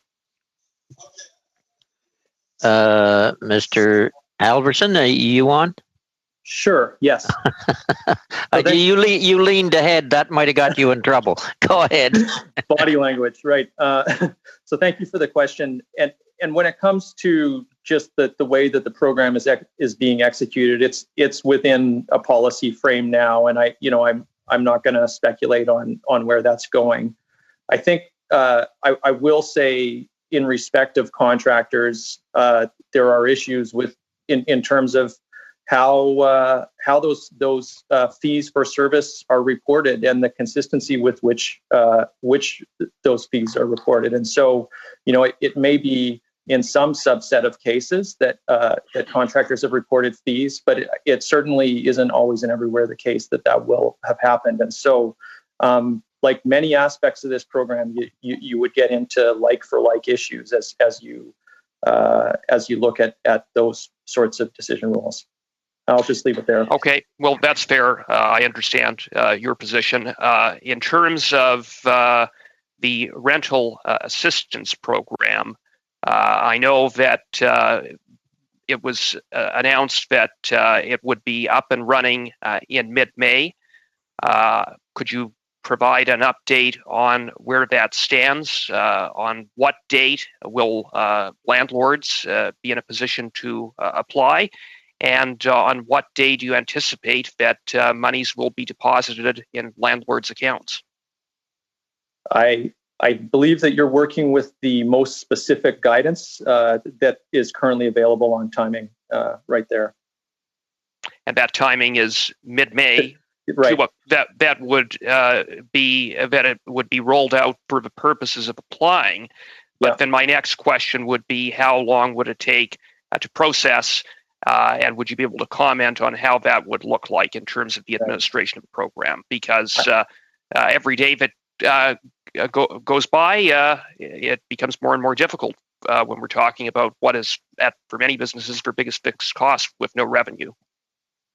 And thank you for those comments. And I think at present that's as far as we've gone in terms of specificity. So it's something that people are working very hard on, and we'll come back with specific timing as soon as that's available. But it could be then several weeks, potentially, perhaps June 1st or later, that there will be any assistance directly provided. People understand that it is very time sensitive, and I just am not in a position to speculate on the specifics around timing. Okay. Time for one more, Michael. I'm okay, thank you. Okay. Yeah. Well, I'll just to follow up on what Michael was talking about there earlier as well, on the CEBA. And there is a problem that is showing up for, I don't expect anybody to probably answer, but I'm going to outline a problem that I would ask people to think about. And that is on the CEBA, it says very clearly you have an active business checking or operating account at the banking institution. I have quite a number of sole proprietors who actually use their personal banking account. They did it for various reasons. They started when they had no money. They didn't want to pay the extra fees for the business account. Give you an example. This one individual has a small contractor, did $900,000 worth of businesses last year, had 3 employees over the summer during his time, paid out $87,000 in wages, sent out the T4s for those wages. And as he said to me, he said, look, CRA doesn't mind taking my check for CPP and EI every month, plus my own personal income tax every month, but they don't want to give me one back all over not having an active business account with the bank. There must be a way of curing that problem, because he can show the T4s, he can show the business he done, but he does it through a personal checking account. So I'm not asking for an answer. I'm just saying it's the problem that we have to try and address. Then turning to the last series, Ms. O'Connell, welcome back to the Finance Committee. Wow, thanks so much. Good to be here.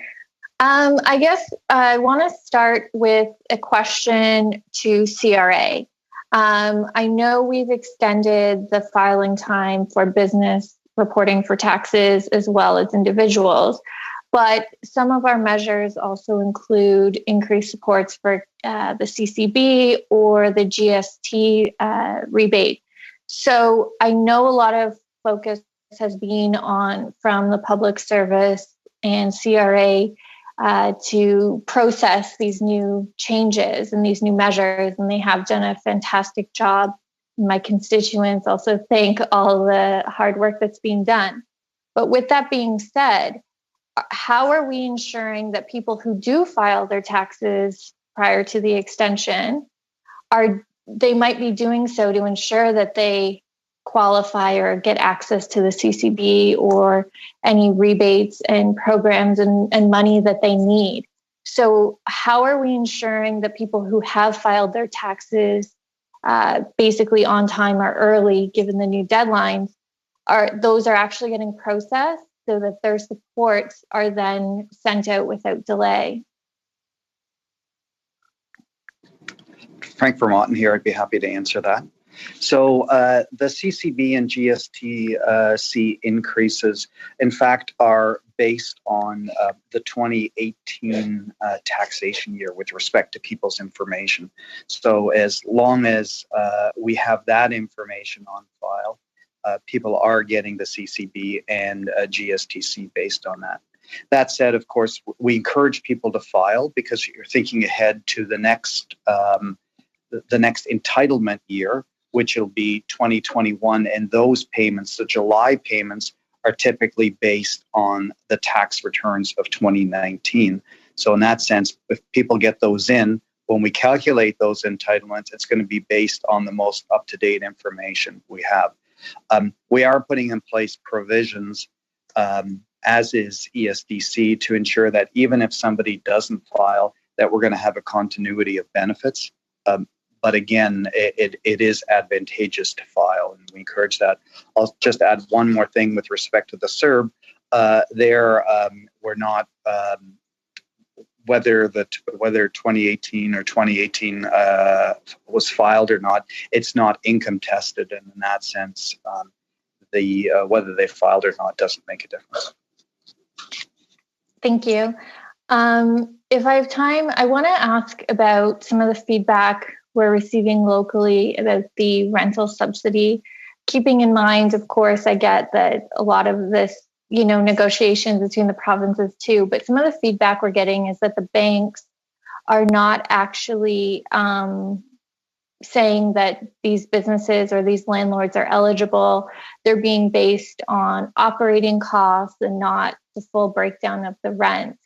I don't know if there's enough time to fully answer this question, but have you heard, feedback from banks? Apparently RBC is saying that it's not, the rollout is not what they thought, and therefore now they're rejecting some of these kind of applications. Is there a quick explanation of how landlords, what they can qualify for?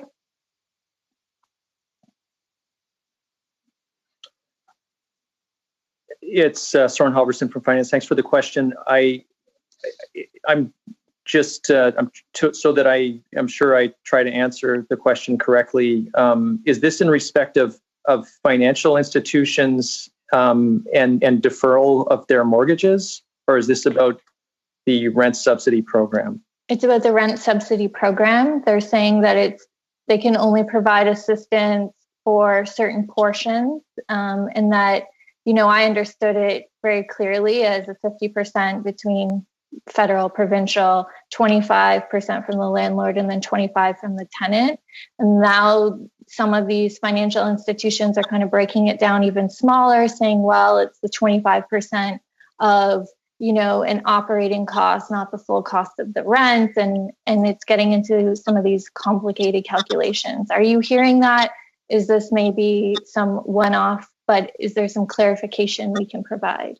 I think, in fact, I'd request if you're getting those kinds of questions to have them directed towards finance or CMHC.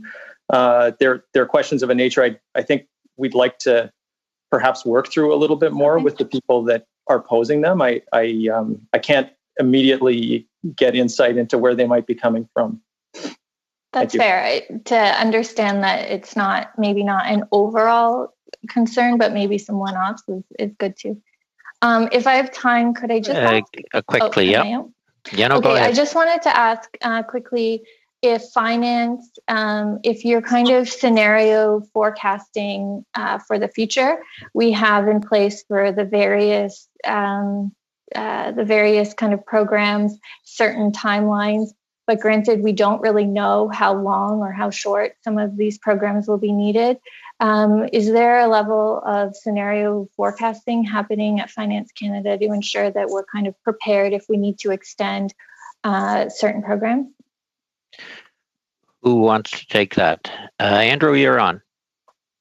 Go ahead, Andrew. You need to unmute your phone.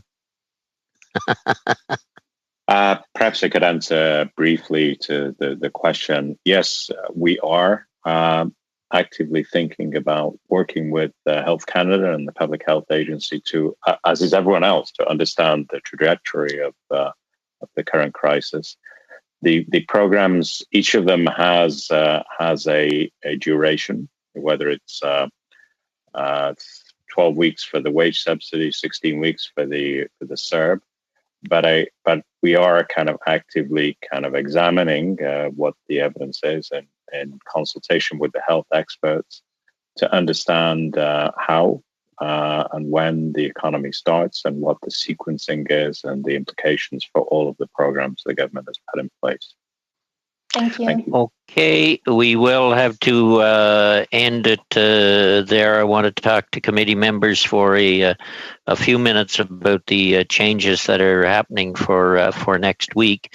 Before I do that, I want to sincerely thank officials from the three departments for coming forward, and also on behalf of really Canadians and committee members. I know these are long days that you're working under fairly strenuous conditions as we try to put the meat in the bones of the various policies that are being implemented, and also try and improve upon them once they are in fact implemented. So I want to sincerely thank each and every one of you, the officials, for your efforts in that regard.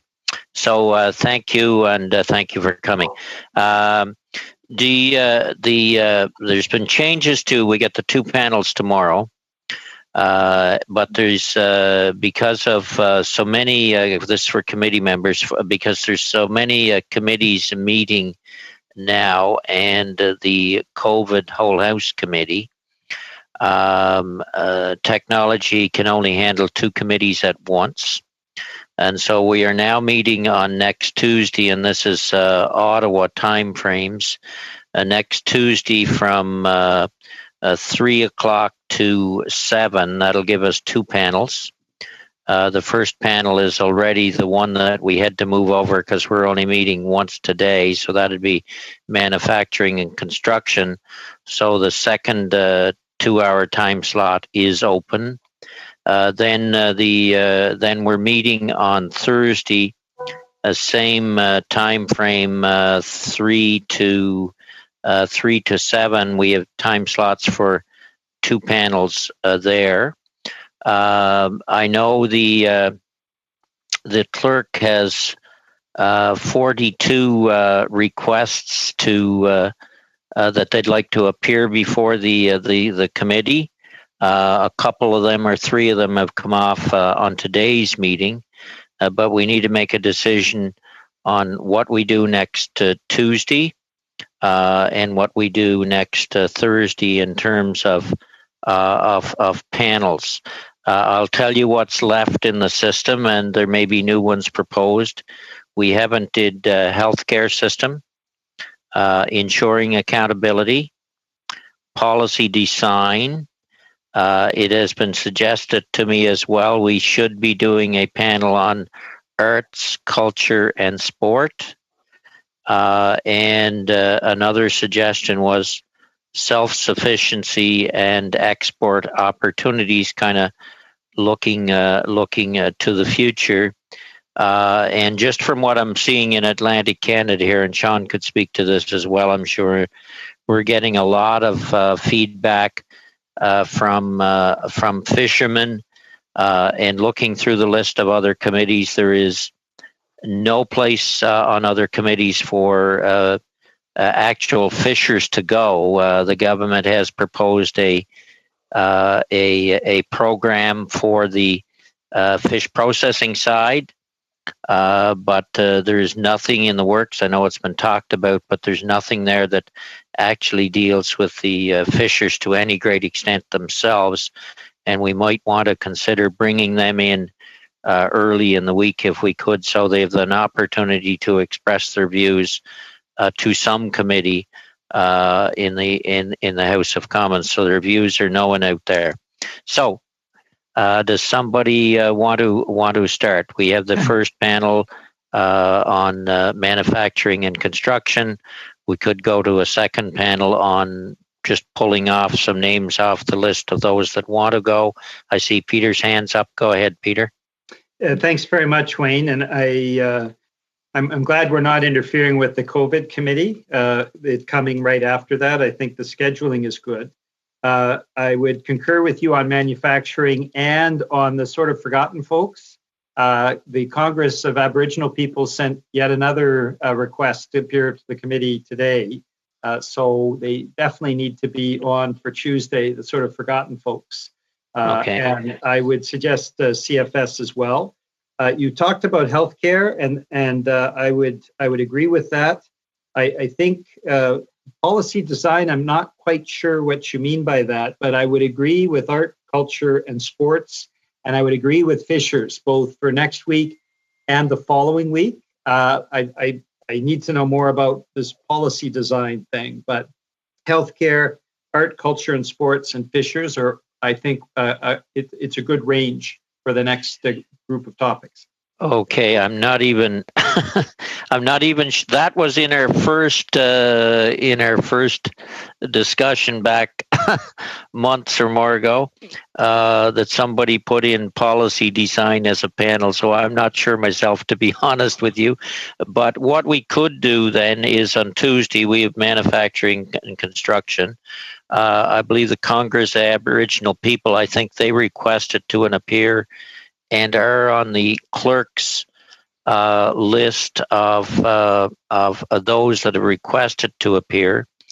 If we could take our second panel and each of the parties pull off who they see as a priority on that list and add, there is really not one national fishermen's organization, and it's a different fishery on the West Coast than the East Coast, so we really need a couple of organizations to represent fishermen in that regard. But we could go with 8 in total off 6 off this list. And if somebody had a suggestion for fishers in the West, and we'll get one from the East, that would do the second panel on Tuesday, if that would be okay. Go ahead, Peter. Yeah, sorry, Wayne. I was suggesting that we have a separate panel on Fishers and a separate panel on art, culture, and sports, either Thursday or the following Tuesday. I don't think Fishers should be shoehorned into the forgotten folks that you're talking about for Tuesday night. I think it warrants a complete panel of 2 hours. Okay, we can do that for Thursday. You're putting a thumbs up, Elizabeth. I see you there. You're okay with that? I think the fishing community. I'm with Peter. I mean, I know I don't have a real say in this, so my thumbs up was. They're going through a lot, and the East Coast issues and the West Coast issues are quite different. Wayne. Oh, yes, go ahead. I can't. Is that Pierre? Okay, go ahead, Pierre. I'm trying to understand the division of labor here. We've now got all the other committees up and running. So if, for example, farm groups have something to say, is it more appropriate for them to say it before finance or before the agriculture committee?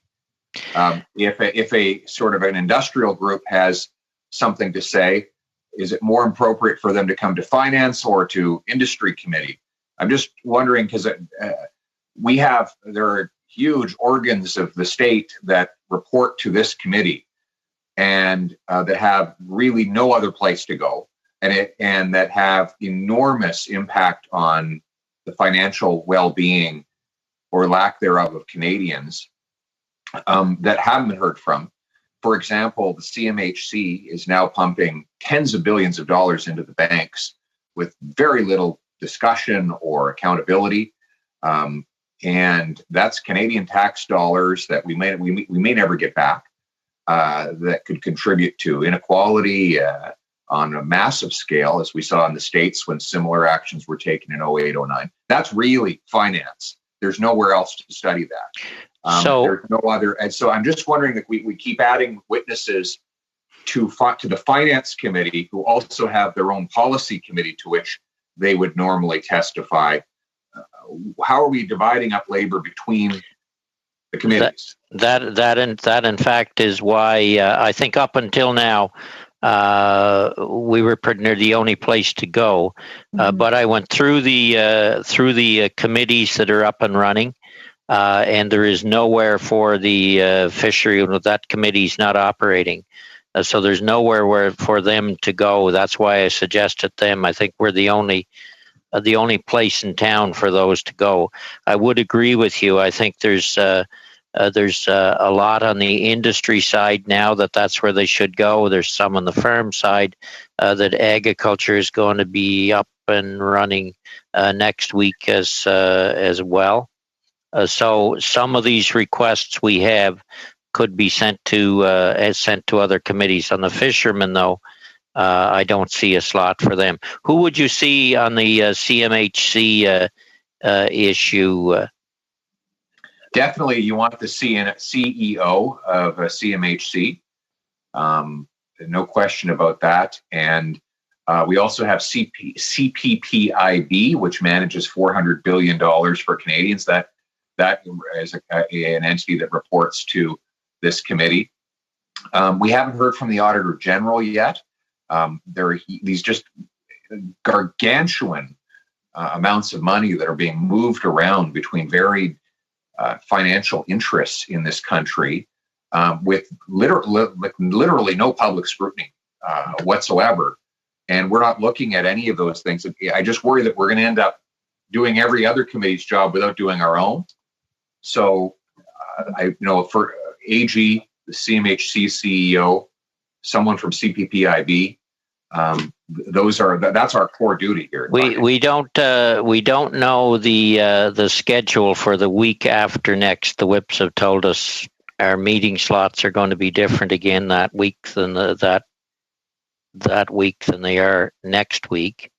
So could we consider one panel? Let's call it, for lack of a better word, strictly finance related. I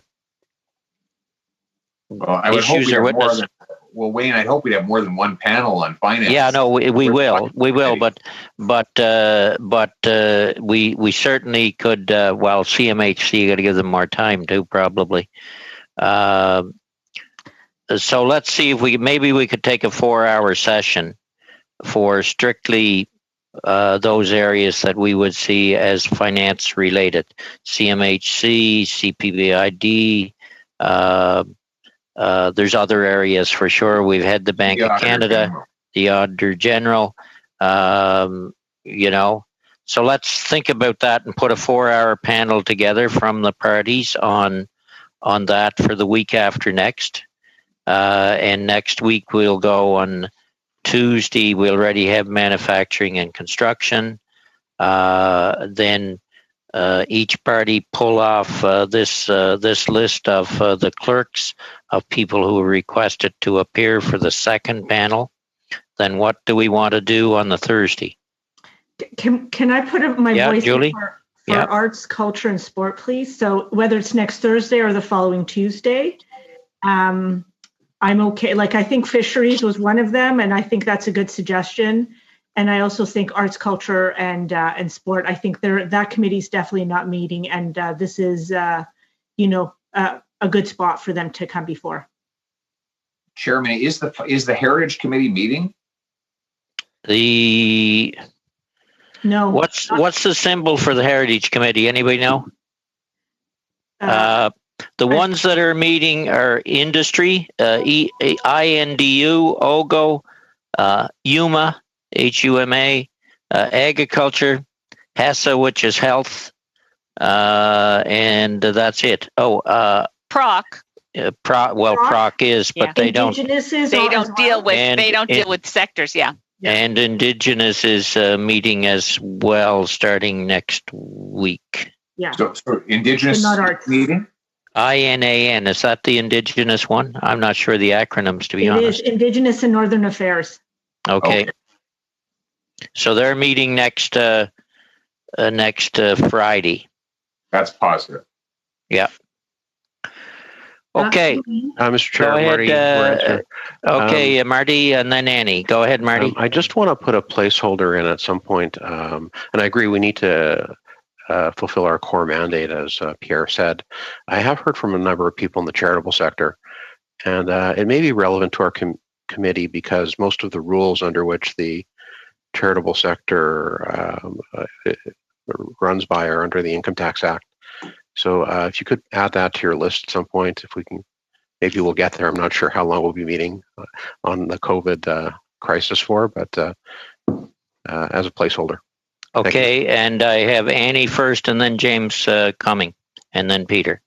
I wanted to highlight the importance, I think, whether it's our finance committee that does a panel or half a panel on the self-sufficiency piece, but I have heard from quite a few dentists in my riding and broader, just picking one professional order, where the real concern is having enough PPEs as they go back to work.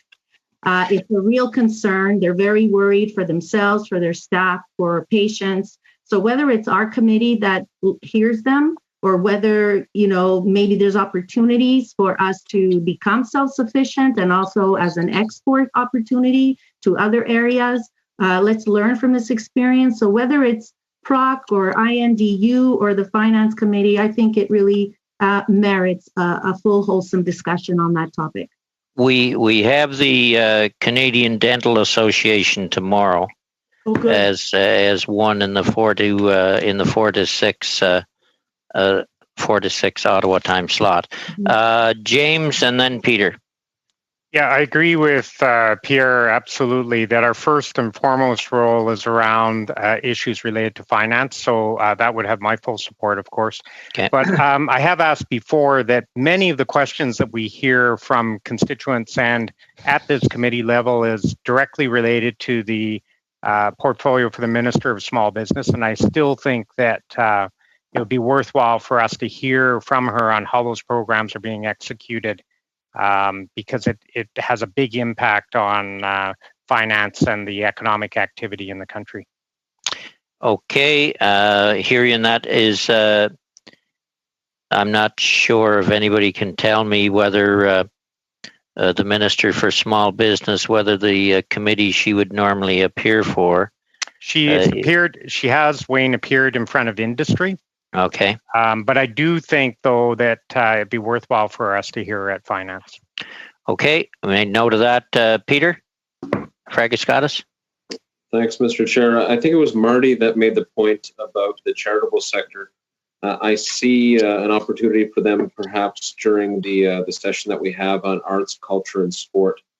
Perhaps that makes sense to put them on that panel. I don't think so.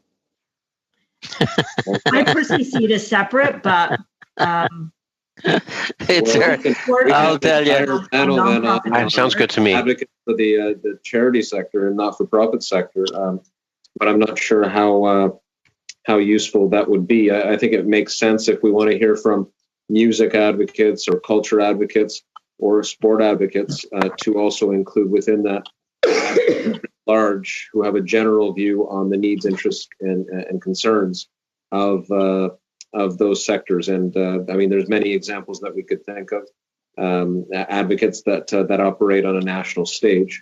But my view is one view, and I'm just trying to think of the most efficient ways forward. I don't want to have us spinning our wheels. Yeah. Okay. Then let's look at if we're still meeting on Tuesdays. We'll wait till we get feedback from members on that finance witnesses that are more related to finance issues. If we could get some feedback to the clerk fairly quickly on who they see on that, then we know how big of panels we're looking at for a week and a half out. But we do need to, I would say, in the panel on Tuesday, which is basically going to the list that David has, we need people to pick their priorities off that list by tomorrow evening. because that is Tuesday and it's not far away. Mr. Chair, if you could, if the list could come before that, that would be better for us. So if we could start sending invitations tomorrow, just to make sure that we have witnesses. I know that it's not a lot of notice for you members to give me the list, but it would be better. We've got a list to work from anyway, so that makes it easier. So members just look at that list and pull together their first 6 priorities off the list, and then based on a proportionality, the clerk can pull that together. So Steve, we can get that in first thing tomorrow morning. But what about next Thursday? That's what we got 2 panels open there. And what do we want to deal with? And even on those, we'll have to have the list to the clerk by Sunday night. So we went through a number. There was arts, culture, and sports. There was fisheries. And Peter, I'm missing one that I didn't make note of it that you had said there. Are you talking about me here? Or yeah, Peter okay. Here? Yeah, don't matter. Both. Peter was Peter Julian I was thinking of, but what one were you thinking of, Mr. Fragascottis? No, I was. I thought you were asking me about the point that I had raised, thinking that we have and culture and sport that we also include within that a voice from the not-for-profit charity sector talking about technical issues that they may wish to bring up. I think it's very complementary and would be very efficient to proceed in that way. Just on Elizabeth's point, if I could comment, Elizabeth, earlier, and I think Peter said we would need a whole panel for fisheries. I don't know if we do. I've dealt with the fisheries industry for quite a while, and I know they got nowhere else to go. But there isn't really one national organization. If we had one witness from the West and one from the East, I think they'd be able to outline the issues, and that would give us a room for others on the panel to bring up their issues. Wayne, do you feel that on the East Coast, the fish processors are on the same page as the harvesters, and on the West Coast that'd be an issue too? Sorry, Peter, you put your hand up. You should go. No, go ahead. Let's finish, Elizabeth, and then we'll go to Peter. I mean, you're right. There isn't one national voice for the fisheries. Whether it's a whole panel or not, I think it's more than 2 voices. That's my main point. It will need more than one perspective Atlantic and more than one perspective from the Pacific in order to give them anything like a fair hearing. Yeah, and the only thing we are really, if we have a whole panel on fisheries, coming back to Pierre's point, we're really doing the fisheries committee work. But I know from hearing from fishermen like I have, there is nowhere else for them to go at the moment. Peter, Julian? Yeah, and Wayne, that's the point. We're supposed to be sitting around COVID-19. I certainly agree with Mr. Poilievre's point about bringing in CMHC and the Auditor General. But the reality is this Finance Committee has been convened to deal with COVID-19 issues during this pandemic. The fisheries industry has been impacted. There are some national organizations like the Independent Fish Harvesters that represent both the East and West Coast, but there are a lot of fisheries organizations that have been hard hit because issues around processing, of course, issues around export. It's I think important to set aside 2 hours to hear from a number of different organizations to talk about the impact that COVID-19 has had on the fisheries industries and solutions that help address fishery communities' concerns. We also talked about arts, culture, and sport. You had raised healthcare, and I think that makes sense. But we really should be having this discussion at the steering committee level. I know we should. I guess we could probably do that now that we've got Zoom up and running. We could have a steering committee meeting next week for the week after. But I do think we have to kind of decide now what we're doing next Thursday. And if we set up what day is the COVID full panel meeting? We could probably find some time on Monday to look at future at the future from a steering committee. So, I mean, David, if you could, clerk, if you could line up a time for us to meet as a steering committee on Monday, but which would go to the next, say, couple of weeks.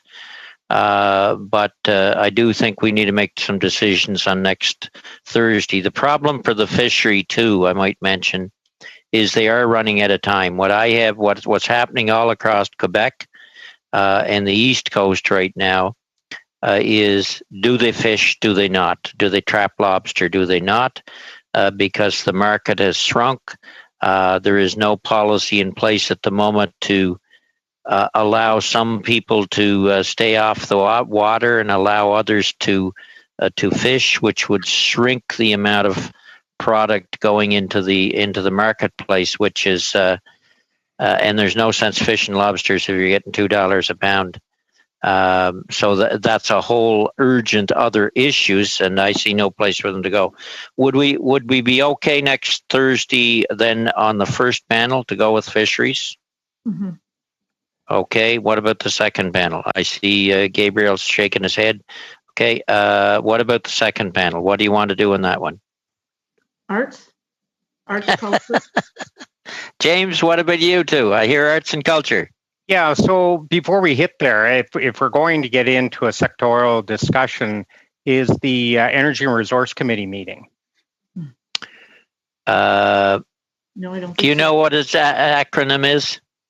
I don't, but I would argue that if we're going to get into a sectoral discussion and we're talking about those that have impacted, the province that I come from has absolutely been impacted like no tomorrow. And to think that we haven't had them in front of us to hear about what's going on in that sector, I would tell you that has very, very great urgency. You won't get a disagreement from me. I hear from people in Alberta regularly, just because I know them, not because of Chair of Finance. And it's not just Alberta. I would argue that that's much broader than that. Absolutely. Yeah. Well, that's another panel, and it is an urgent matter. So what do we do in the second panel next week? I think that's a good steering panel discussion, James, because I would agree with you. I think we need to bring them in the energy sector from right across the country at some point before very long. So what do we do in the second panel? Do we want to go with art, culture, and sport? Yes, that's a good idea. Okay, and I see Peter up. Okay, that'll do next week. Then if we can have suggestions by first thing tomorrow morning on the list of requests to the clerk, just each member, if they could, set out their priorities. For that second panel, we're on Tuesday. The first panel is manufacturing and construction. We already have those witnesses named. First panel on Thursday, fisheries. So get your fisheries and fish harvesters, we'd better say. Fisheries, fish harvesters and fish processors is what I'm looking for. And the second panel, arts, culture, and sports.